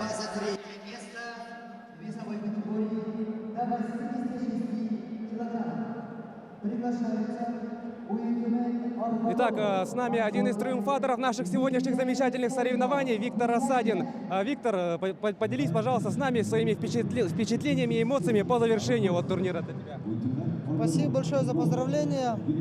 Во-первых, я хочу поблагодарить Арсения Сергеевича, Виктора Николаевича за то, что подарили нам такой праздник с такими большими призовыми. Это очень касается спортсменов, потому что мы народ небогатый. Вот. И сегодня была трудная схватка была, и вчера было трудно, и сегодня, но благодаря такой сильной поддержке мы смогли завоевать 2 золотые медали. 2 финалиста выиграли 2 золотые медали. Ну, наши тренера поставили задачу нам 2 золотые медали, и я думаю, что мы выполнили наш план. Ну, любому спортсмену приятно вот соревноваться дома, при родных стенах. Насколько тебе вот помогали наши вот якутские болельщики в Центре спортивной подготовки «Триумф»? очень сегодня, во-первых, вчера, сегодня очень сильно болели. Очень, можно сказать, не тепло, а горячо, можно сказать. Я видел, как люди прям сильно от души радовались за наши победы. И мы их очень благодарим. Как говорится, все равно дома стены помогают. И спасибо нашим богам, что дали нам силы. Благодаря им тоже. И хочу поблагодарить свою команду, тренеров своих, врачей, что нас подготовили правильно и дали нам хорошо побороться. Им это большое спасибо. Виктор, ну и напоследок, я думаю, всем любителям спорта очень интересно узнать о ближайших твоих спортивных планах. Сейчас я думаю, что поеду на российские сборы со сборной командой. Меня Джамбулат Ильич пригласил на сборы, хотя я проиграл на России. Но после сборов там уже видно будет. Наверное, буду бороться на Аланах, в Владикавказе, отборочный на Яргинский турнир. Все, спасибо, дальнейших успехов.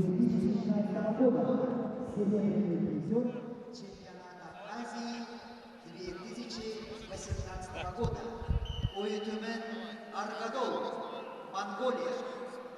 Его соперник в синем трико, представитель команды Финляндии. Итак, вторая пара бронзовых финалистов весовой категории до 86 килограммов. Перед вами в красном трико Уйтумен Аргодол, Монголия, и Вилле Хейно, Финляндия.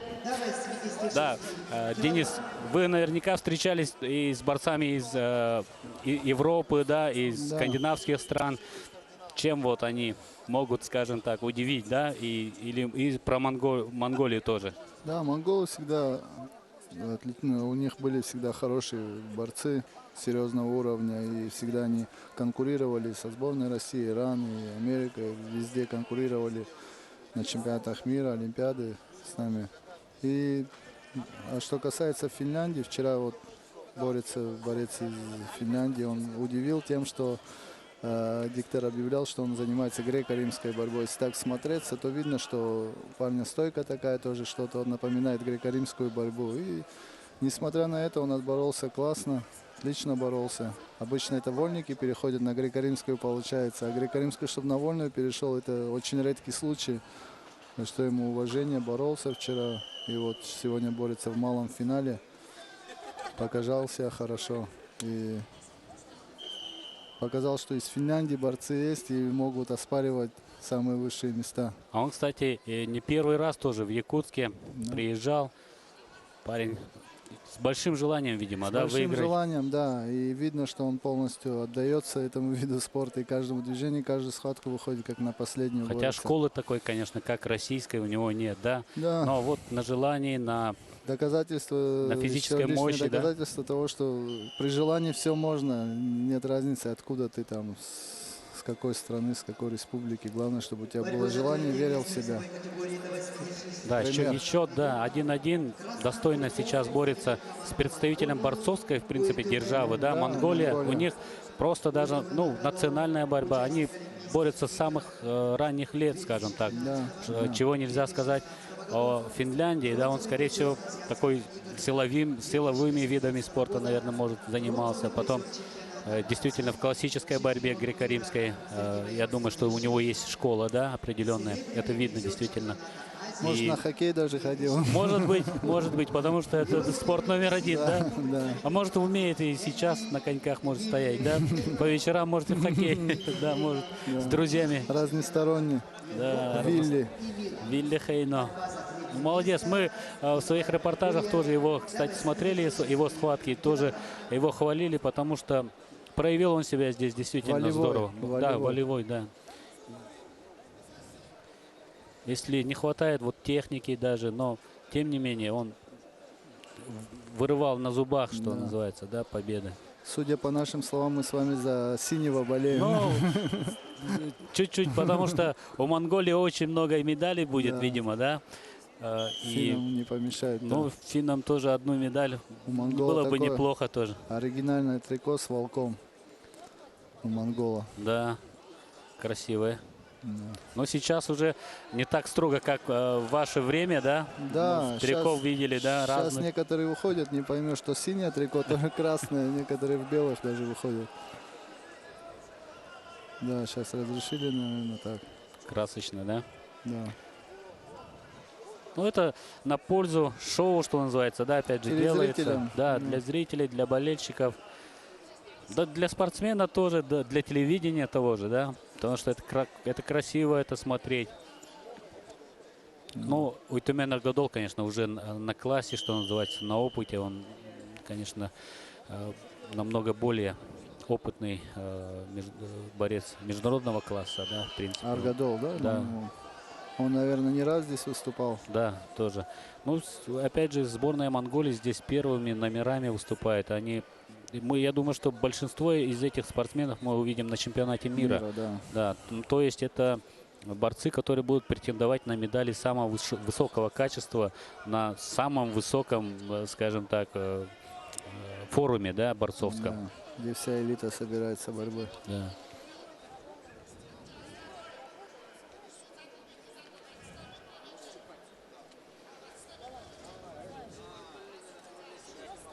Чуть больше минуты остается.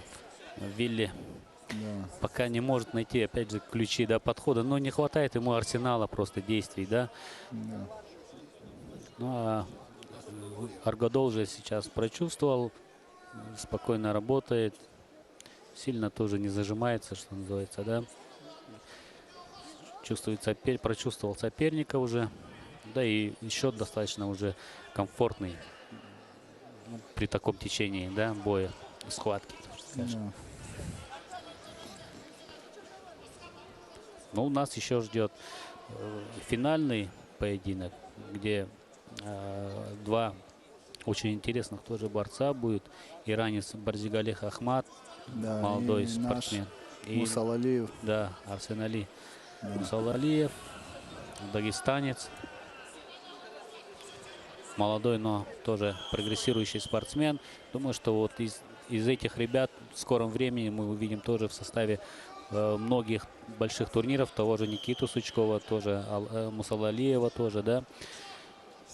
На пьедесталах тоже будем видеть на чемпионатах России. Очень интересно наблюдать. Ну, вы-то в борьбе уже многие годы видите, как меняется и приходят на смену, да, новые спортсмены уже. Да.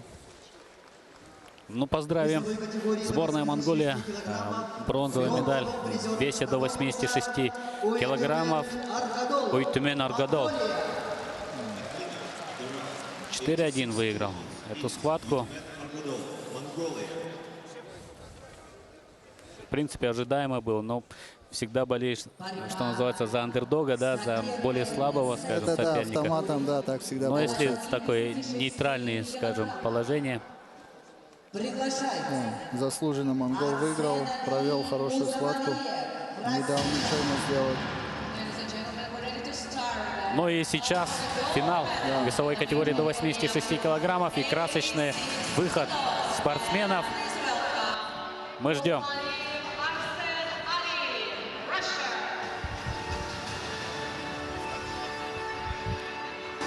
Да, я благодарю моего сокомментатора Дениса Царгуша.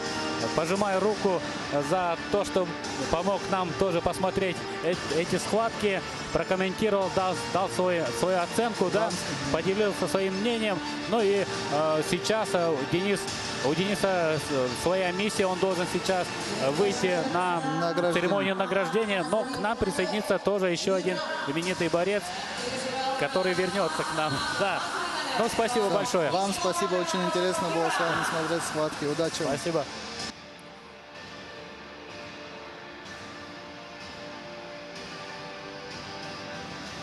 Да, и выход спортсменов. Сейчас перед вами финалист из Ирана весовой категории до 86 килограммов Ахмат Базригалех и его соперник Арсен Али Мусал Алиев. Сборная России, Дагестан.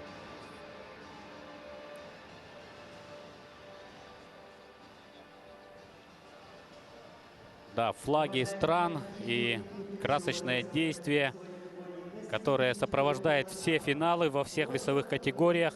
Мы сейчас посмотрим вместе свернувшимся к нам на комментаторскую точку Хаджимуратом Гацаловым. Еще раз. Здравствуйте еще раз. Мы сейчас будем комментировать килограмм 86.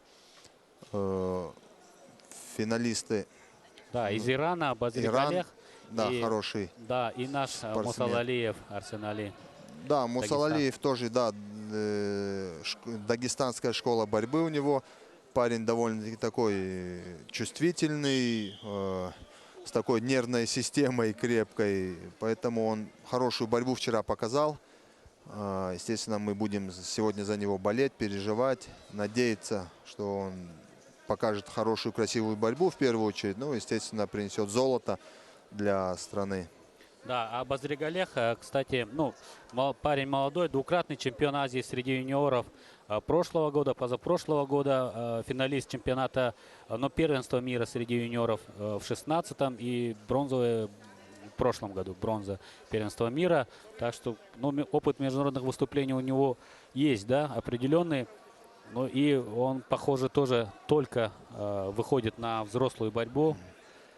И будет одним из претендентов, наверное, уже в следующие, последующие годы сборной Ирана. Да, он, в принципе, заявил себя в юношеской сборной, показал, как вы говорите, хорошие результаты. Но чуть-чуть отличается юношеская борьба от взрослой.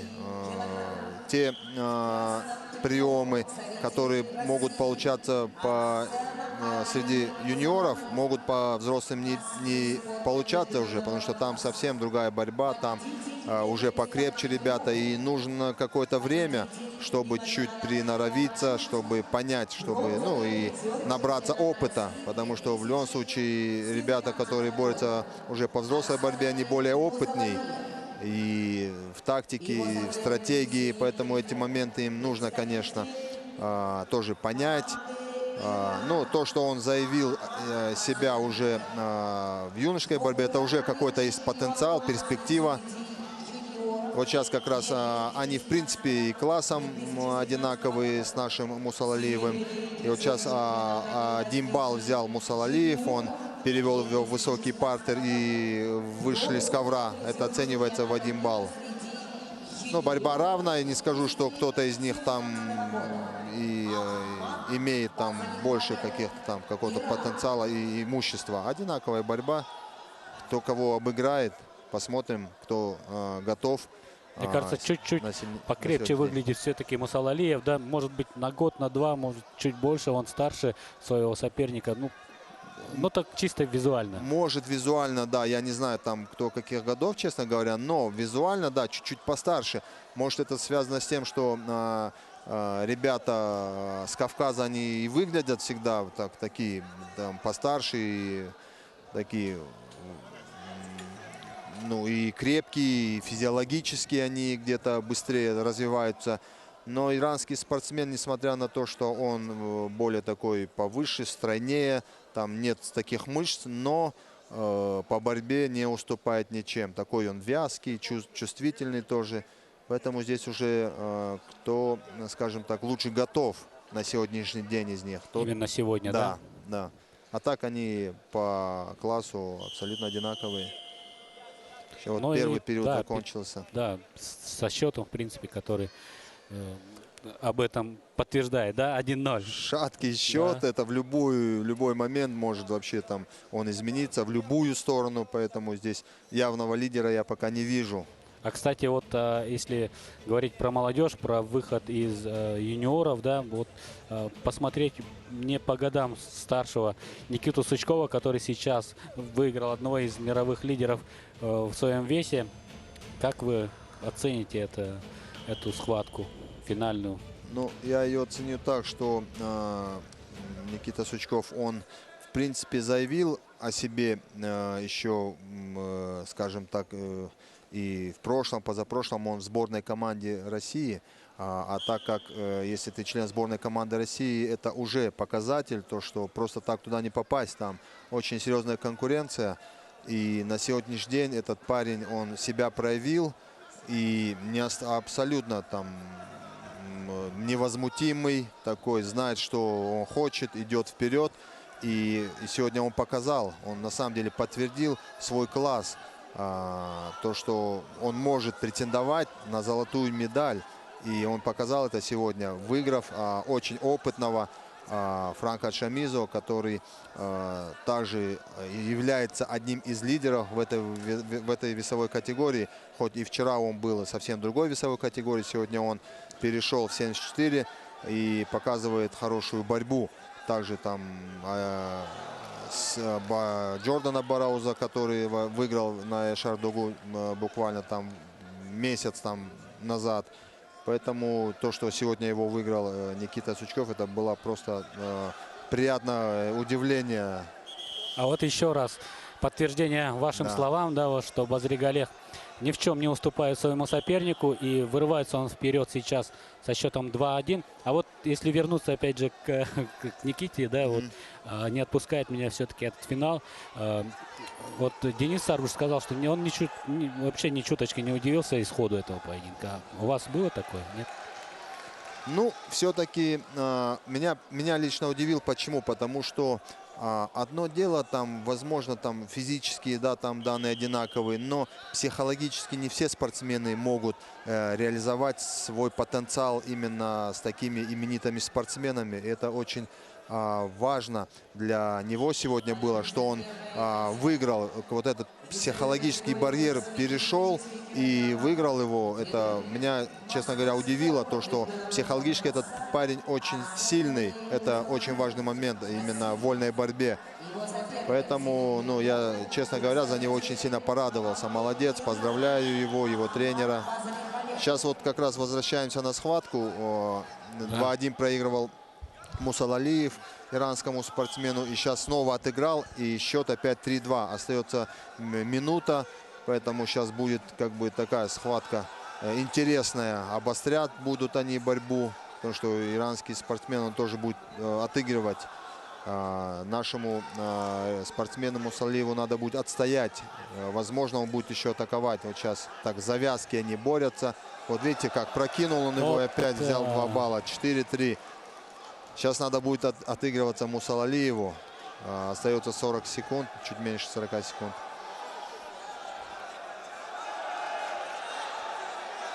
Ну и уже тянет время сейчас, да, Базригалех правильно все делает. Ну, опыт все-таки есть, да, международных выступлений. Если он, значит, он был у себя лидером, да, в Иране в своем возрасте, значит. И сейчас посмотрим. Еще полминуты бороться. Мусалалиев имеет возможность атаковать.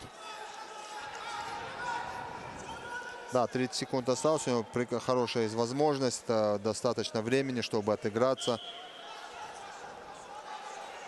Была как раз схватка до этого Чамизо и наш российский спортсмен Сучков. Он там был 3-1 выигрывал. За секунды, за 15 секунд произошло, что сравнял 3-3. Чамизо выигрывал, и за буквально 10 секунд он снова выиграл, и 5-3 закончилась. Очень интересная схватка была такая. Ну и время, последние секунды. Базригалех, вот это да. Да. Иранский спортсмен, видите, не всегда там мышцы могут показать такой результат, и не всегда эффективны. Да, подтверждаются опять же ваши слова. Ну, конечно, профессор борьбы, никуда спасибо. не денешься, да, от этого.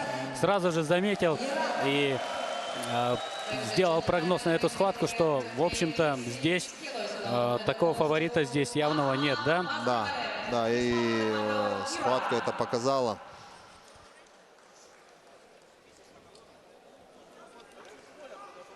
Да, и у нас, кстати, есть готов интервью.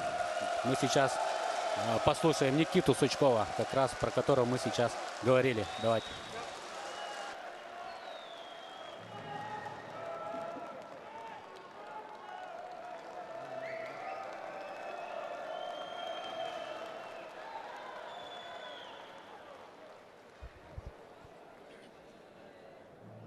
Внимание.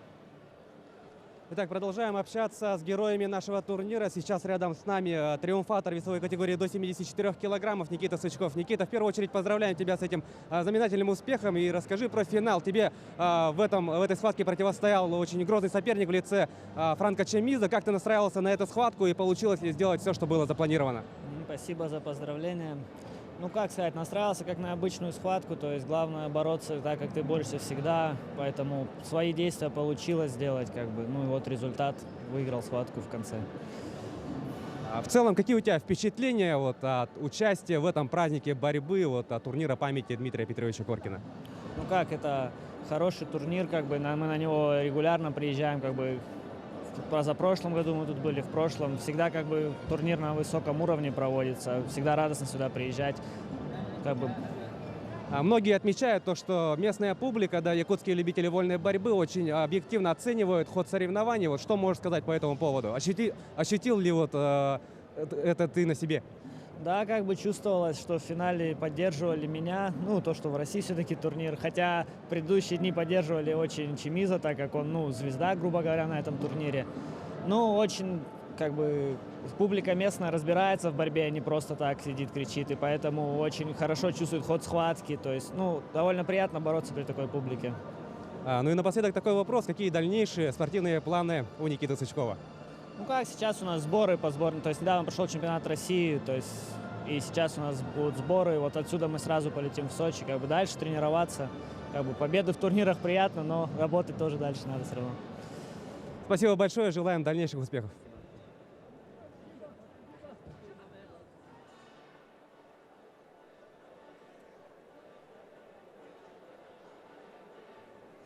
Начинается торжественная церемония награждения. Да, к сожалению, мы, комментаторы, не имеем возможности слышать интервью, но я думаю, что Никита сказал все правильные слова, и действительно он стал одним из тоже открытий нашего турнира. Это, безусловно, он выиграл в схватке в дивизионе, где были сильнейшие борцы мира, да. Давайте сейчас у нас ждет еще одна весовая категория, где будут бороться борцы до 97 килограммов. Еще две схватки за бронзу и, конечно же, золотой финал, где будут бороться Нурмагомед Гаджиев и Бадзул Улзисайхан, тоже очень интересный борец из Монголии. Ну а сейчас мы видим, как будет проходить церемония награждения. И еще один комментарий мы спросим у Хаджимурата Агацалова. Как вам понравился вообще схватки в этом весе в 74 и чего ждете от финала в 97? Ну, 74 килограмм интересный вес был, там очень много зрелищных схваток было. Это Чемизо, Касумов тоже интересная была схватка. Финальная схватка Сычков, Чемизо, там азербайджанский спортсмен, тоже такой опытный борец, показал красивую борьбу. В принципе, вся четверка там такие все достойные, что сегодня они вот стоят на пьедестале, не заслужили на самом деле, показав красивую борьбу.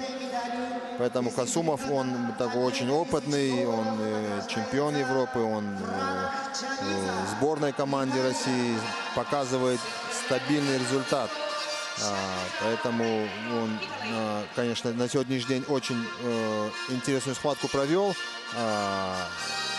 С Чемизо там счет был большой, 6-0 выигрывал, и буквально там за какой-то период все опять, все баллы там раздал. Там равная схватка была. Но, видимо, Чемизо он более опытный и взял. Вот как раз сейчас мы видим, Никиту награждают. Его награждает олимпийский чемпион Павел Пенигин и трехкратный чемпион мира, призер Олимпиады Денис Царгуш. Он сейчас, кстати, стал старшим тренером сборной команды среди младших юношей. Поэтому пожелаем ему удачи в тренерской карьере. Да, на новом поприще. Да. Денис, конечно, отличала его тоже Вот я сказал, да, Денису, что он немного напоминает меня тебя, Никита Сучков, как раз, да.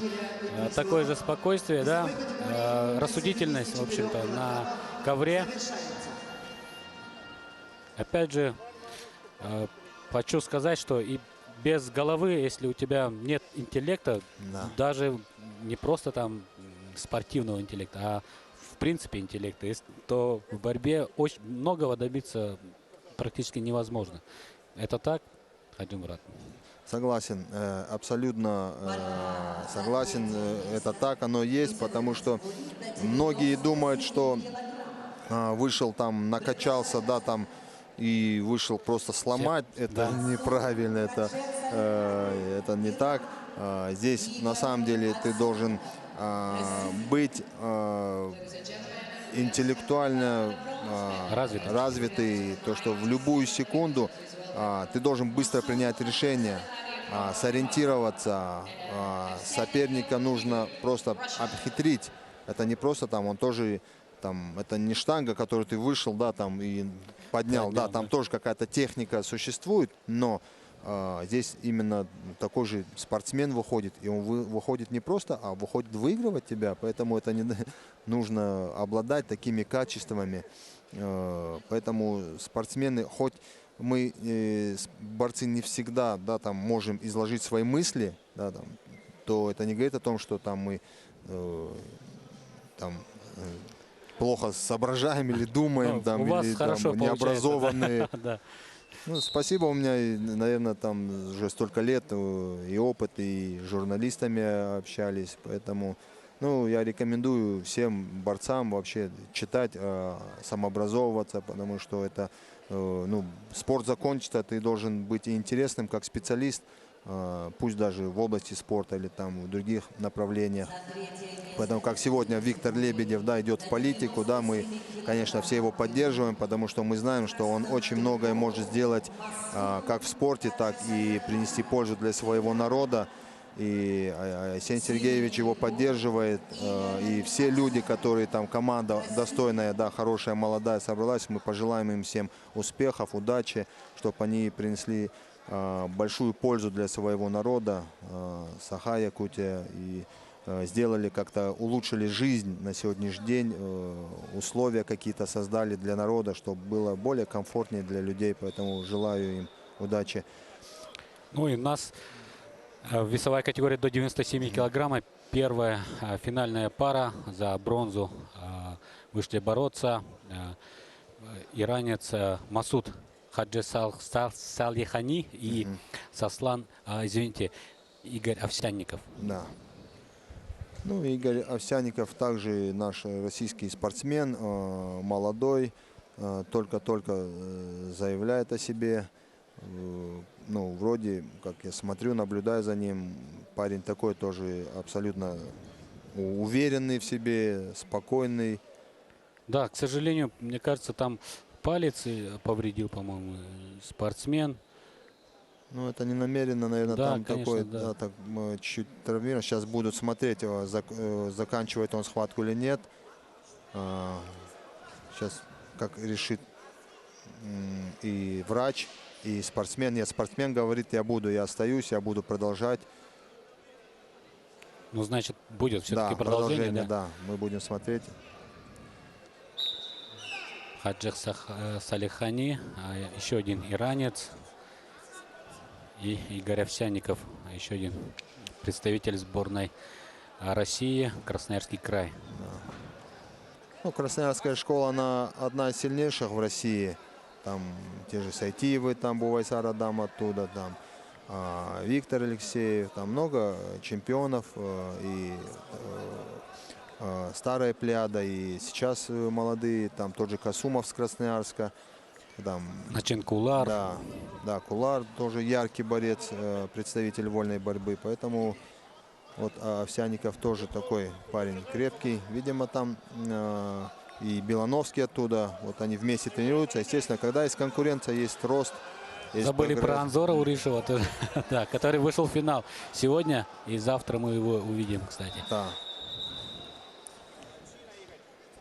Игорь вот сейчас 2 балла берет. Призер чемпионата России тоже, это уже о многом говорит. Да. Соответственно, класс уже есть у спортсмена. Ну, здесь Игорь Овсянников, он, видно, настроен на борьбу. И по классу он чуть, может, там где-то физически, видно сразу, физически точно превосходит он его. Если иранский борец ничего не предпринят, не обыграет его, то не видать ему третьего места.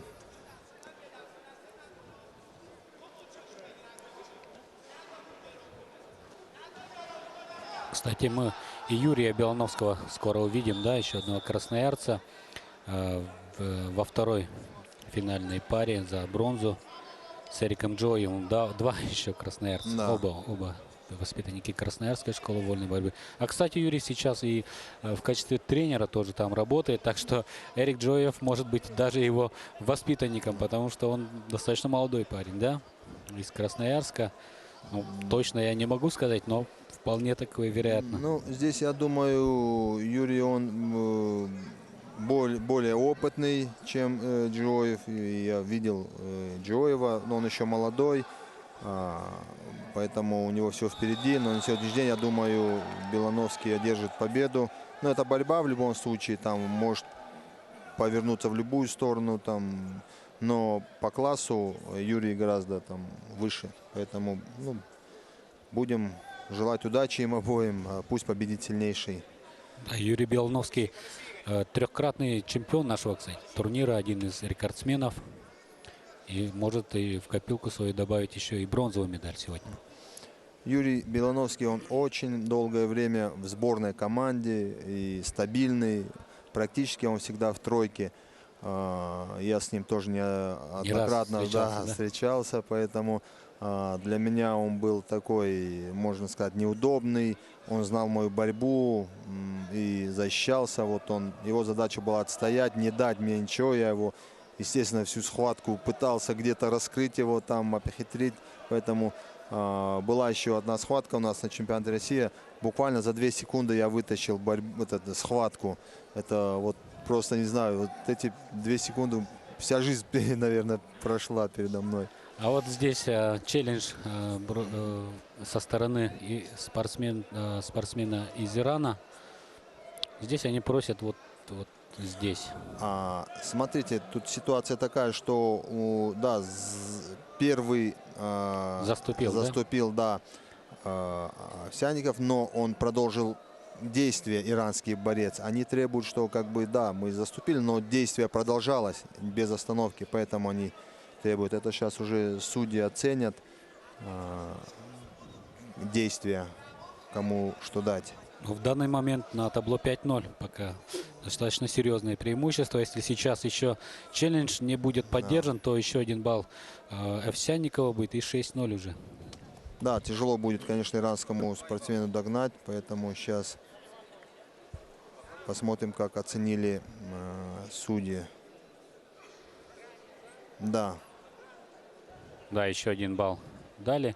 Но там, по-моему, только вместо 2 дали только 1 балл, да, видимо, да, и счет 4-0 в пользу Овсянникова.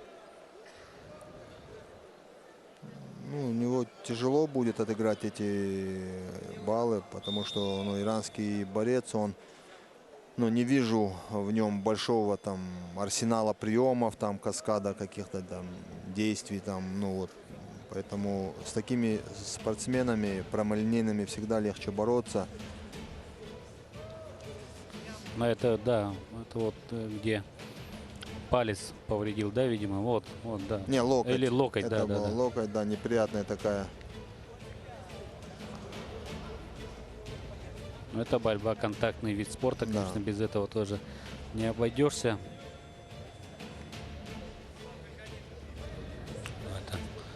Вот это такой рычаг он хотел сделать. Добил, атаку продолжил. Это хорошее качество, когда спортсмен быстро переходит с одного движения на другое. Соперник не успевает защититься, может от одной атаки защититься, от второй, но третью он не ожидает. Это качество тоже как раз с головой тоже тесно связано, да, когда надо придумывать уже следующее движение, уже развивать атаку, да. Да, само собой, если не получается одно, надо развивать до технического действия. Поэтому это и есть комбинационное мышление.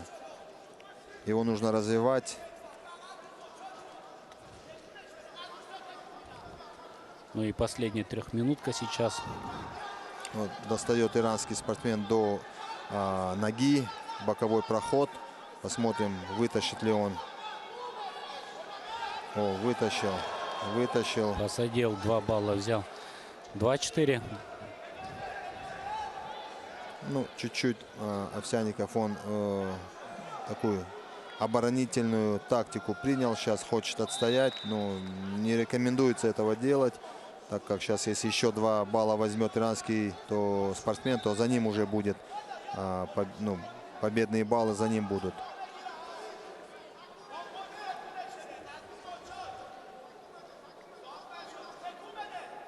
Ну, время еще есть, 2 минуты, это очень много времени, поэтому... Кстати, я был на чемпионате мира в Будапеште, да, который тоже в этом году тоже пойдет, где вы завоевали золотую медаль в супертяжелом весе. Вот это, конечно, дорогого стоило посмотреть. Вот как дается вот переход из одного веса в другой, тем более с такой большой разницей. Это 20 килограммов, это не шутки, да. А иногда бывает так, что даже из 60 килограмм 65 или там с 70 до 74 уже бывает сложно людям. В чем, скажем, секрет? В маленьких весах это более ощутимо вес. Средний, тяж уже там килограммы играют, конечно, роль, но в моем случае, да, в моем случае я использовал свои качества. Это скорость, опыт, не оставался внизу, не проходил на коленях в ноги, потому что, ну, представляете, да, там такая масса вас давит, и вам это надо все поднять, там, перевести. Поэтому я абсолютно там другую тактику выбирал. Ну, в принципе, у меня есть и опыт. Я очень часто работал с тяжеловесами в Осетии. Один из тяжеловесов, с кем я постоянно работал, это Артур Таймазов, 3-кратный олимпийский чемпион. Поэтому мне, в принципе, с ним, конечно, я приноровился с тяжеловесами. И уже, ну, представьте, да, такая машина, да, там такого уровня борец, я с ним, ну, вот боролись прямо вот, ну, на равных. И он выигрывал, и я выиграл. Поэтому, перейдя там тяжелый вес, то уже у меня был там какой-то багаж, опыт с ними. Поэтому это, в принципе, для меня, как бы, да, там чемпионат, тренировочная схватка — это одно, а чемпионат мира — это совсем другое. Вот сейчас как раз конец схватки, уже 4 секунды осталось, и, скорее всего, мы сейчас будем поздравлять Овсянникова, потому что за 4 секунды, ну, мало что можно предпринять сил не в осталось, ситуации, видим, да. Все, иранский спортсмен, да, проиграл, поздравляем. Игоря Овсянникова, да. Овсянникова, молодец, заслуженно. Бронзовый призер Игорь Овсянников.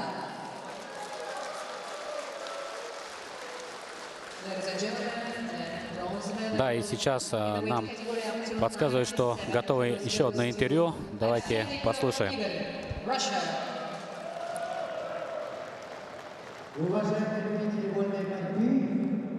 Рядом с нами 3-кратный олимпийский чемпион Артур Борисович Таймазов. Итак, Артур Борисович, как человек, увидевший в борьбе абсолютно все, вот, как вы оцените наш турнир, вот, спортивная составляющая именно? Я бы хотел в первую очередь поблагодарить временно исполняющего главу Республики Якутия Айсена Сергеевича за теплый прием. То, что касается проведения турнира, то турнир провели на высшем уровне. Сюда приехали именитые спортсмены, чемпионы мира, олимпийские чемпионы. Это уже о многом говорит. Но я хочу сказать, что история борьбы Якутии, она великая история. И школа Якутии, борцовская школа Якутии, она одна из самых сильных школ в мире. Поэтому неплохо провести здесь физически невозможно. Поэтому я еще раз рад, что я первый раз на земле, гостеприимной земле Якутии. Я безумно рад, что я сегодня нахожусь в Якутии. А как вы думаете, насколько велика значимость проведения вот подобных турниров для подрастающего поколения, для оздоровления населения? Вы знаете, сегодня большая проблема. Дети сегодня невозможно их оторвать от телевизоров, от гаджетов, от этих компьютеров. Это действительно болезнь. И сегодня, чем больше мы будем проводить такого уровня турниры, тем сильнее и будем развивать развитие подрастающего поколения именно не только в борьбе, но и в других видах спорта. Поэтому это самая основная проблема, над которой мы должны работать. Сегодня и вчера весь мир стал свидетелем увлекательных схваток, да, искрометных. И в такой праздник борьбы, спортивной борьбы, что бы вы могли пожелать телезрителям, всем любителям спорта? Я бы пожелал телезрителям, чтобы на этой земле только были спортивные состязания, успехов. Я бы хотел сказать, чтобы в этой республике в ближайшем будущем появился новый олимпийский чемпион Токио, потому что я знаю, что жители Саха-Якутия любят борьбу, безумно болеют, переживают за своих борцов, сыновей Якутии. Также хотел бы поблагодарить Виктора Лебедева, двукратного чемпиона мира. Он душой и сердцем болеет за ребят и хочет, чтобы борьба в этом регионе была одной из самых сильных видов спорта. Артур Борисович, большое спасибо. Приезжайте в Якутию почаще. Спасибо. Сразу бывает, что классом выше и собранный Юра. Вот единственное, Юра, я знаю, что вот на что он способен, вот это он показывает. Вот это и заключается в этом стабильность спортсмена. Поэтому сейчас он ведет 2 балла. Ну, Эрик Джоев, он только-только выходит на такой ковер, на турниры такого уровня. Поэтому, я думаю, у него еще все впереди. Самое главное, молодому спортсмену тренироваться, соблюдать режим, дисциплину и стремиться к победам. Да, кстати, оба этих спортсмена были как раз обыграны, да, очень интересным борцом из Монголии Бадзул Улзисайхан, который прекрасно проходил в ноги и за счет этого выиграл и того, и другого борца. Да. Его мы увидим в финале. Это будет встреча с Нурмагомедом Гаджиевым из Азербайджана. Ну, как я понимаю, у него школа борьбы дагестанская.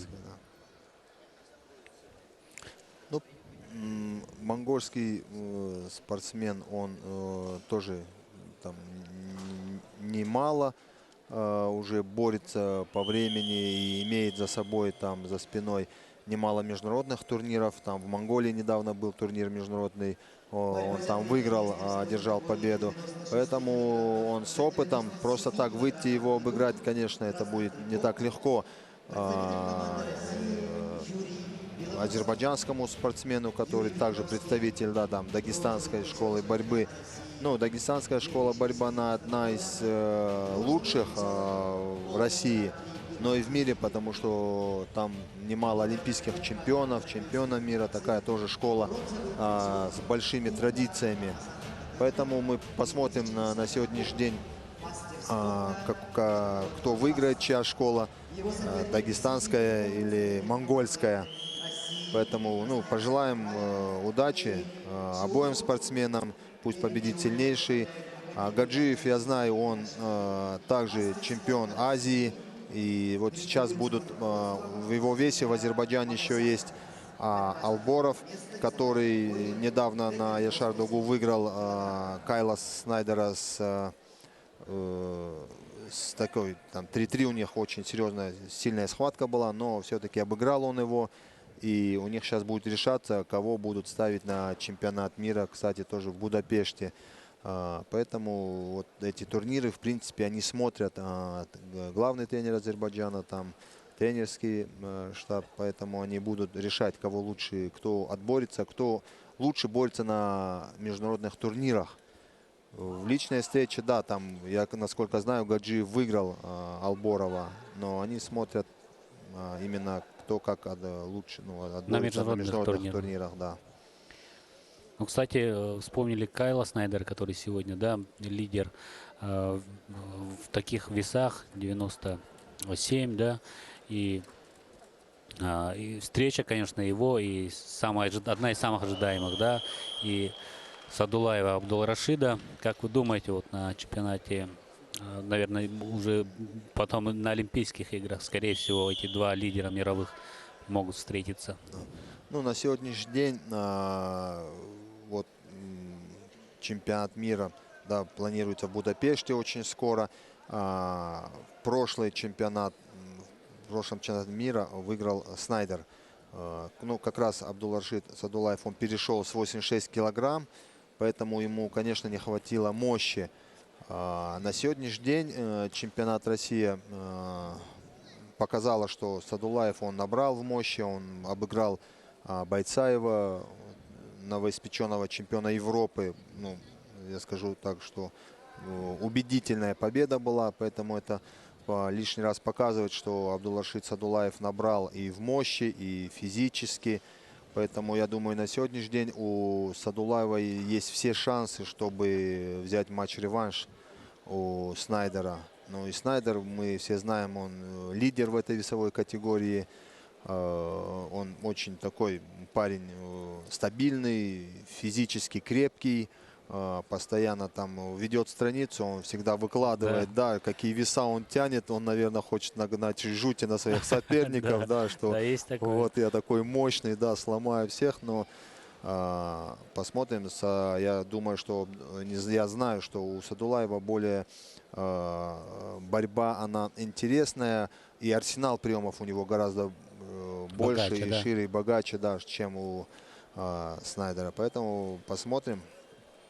Ковер покажет, как говорят. Да, но одно из самых, скажем, громких афиш, да, на ожидаемых, да, самых ожидаемых встреч именно в вашем весе сегодня, да. И очень интересно, такого класса борцы. Ну и Юрий Белановский достаточно, скажем, ожидаемо выигрывает бронзовую медаль, с чем мы его и поздравляем. Еще одна медаль в копилку Красноярской школы борьбы. Юрий Белановский. Да, уже четвертая медаль. Да, четвертая медаль, если не больше, да. Четвертая медаль на нашего турнира. Но на этот раз бронзового отлива. Ну вот Юра, видно, что при повторе, что контролировал абсолютно, вел всю схватку. Поэтому, как и сказали, да, что Юра ожидается эта бронзовая медаль. Вот сейчас как раз начинается уже финал.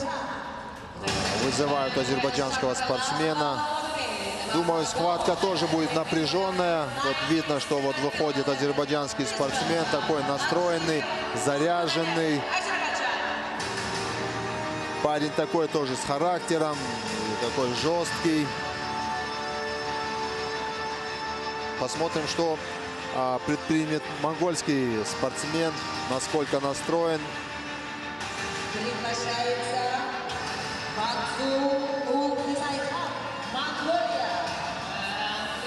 Но если честно сказать, мои, скажем так, в моих прогнозах я на стороне монгольского спортсмена, потому что показал он такую очень содержательную действительно борьбу. Не толкач, не...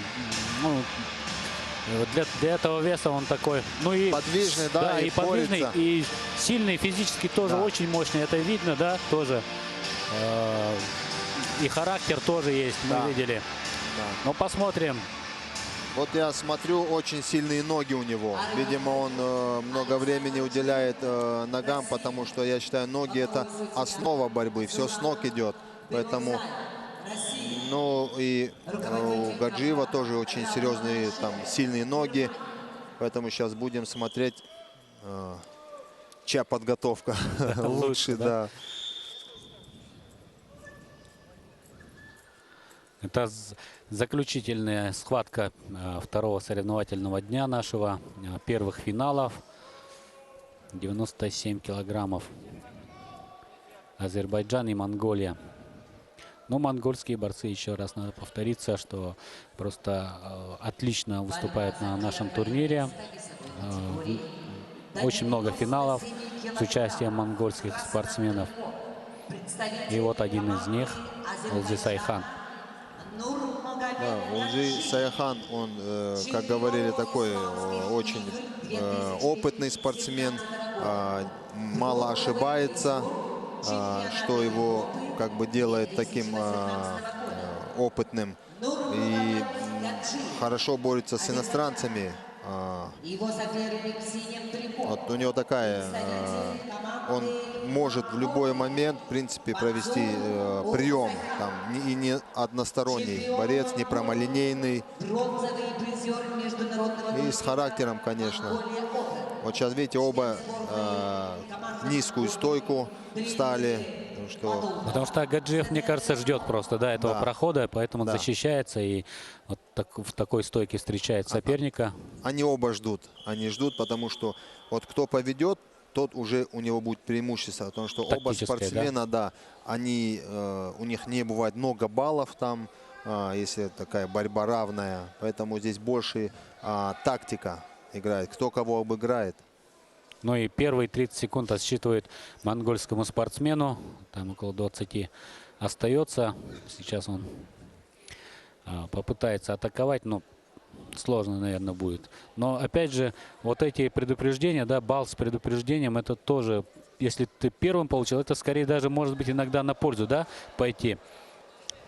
Опа! А здесь он, опрометчиво сейчас пошел в атаку. И бросок удался Гаджиеву. Уже на табло горят 6-0. Да. Очень сложно будет обыграть, сейчас догнать Гаджиева. 6 баллов отыграть. У такого борца. И еще один. Да, я с моими прогнозами, конечно. Да, 10-0 все, 10-0. За 2 минуты, даже 2 минут не было. 1,5 минуты. Да. Нашел его слабое место. Он забирал руку и забегал. Вот там ничего не смог предпринять монгольский спортсмен. И, естественно, обыграл. Нурмагомед Гаджиев, представитель Азербайджана, воспитанник дагестанской школы вольной борьбы, становится победителем в весовой категории до 97 килограммов, чемпион нашего турнира, с чем мы его и поздравляем. Хорошая схватка, скоротечная, хотя довольно скоротечная получилась. Не заставили нас долго ждать, переживать. Ну, красивую борьбу показал Гаджиев. Да. Тактически тоже, наверное, он может и богаче Смотрите, опыт. Какой красивый бросок, видишь, с прогибом вот подбил и... 4 балла, безусловно, да.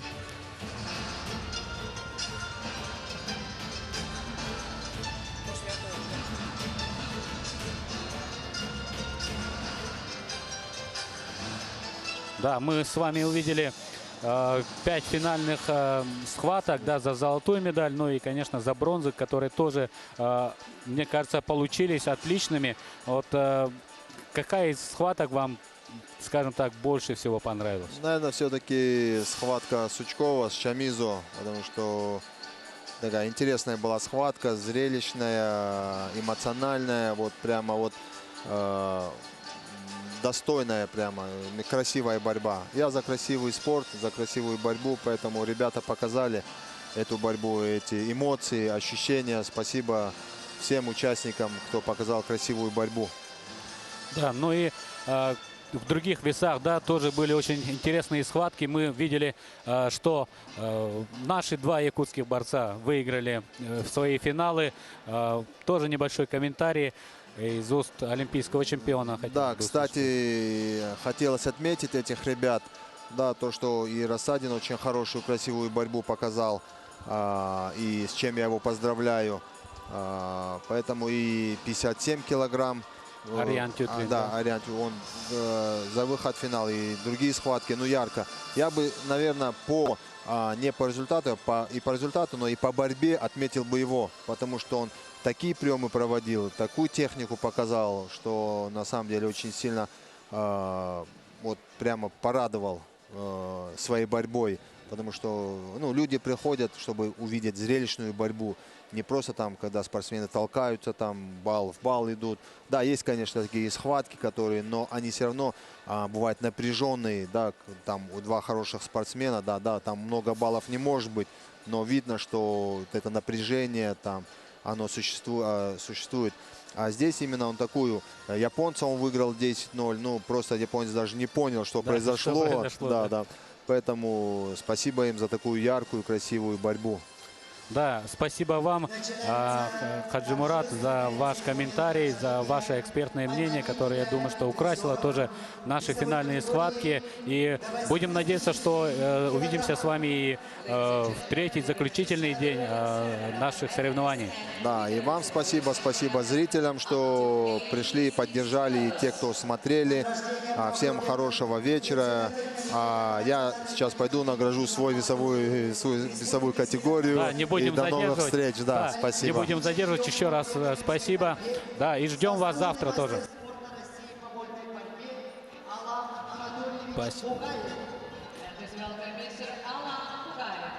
Да, дорогие телезрители, на этом наша прямая трансляция завершается. Спасибо вам за внимание. Ждем вас завтра тоже на канале НВК Саха. Завтра у нас финалы в 5 весовых категориях. И будем надеяться, что тот почин, который мы видели сегодня и в первый соревновательный день, те яркие схватки, те эмоции будут продолжены и завтра. Ну, лично я в этом не сомневаюсь. Спасибо большое. Увидимся завтра.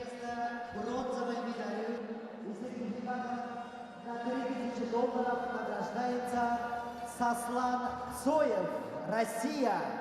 Bronze medal goes to Saslan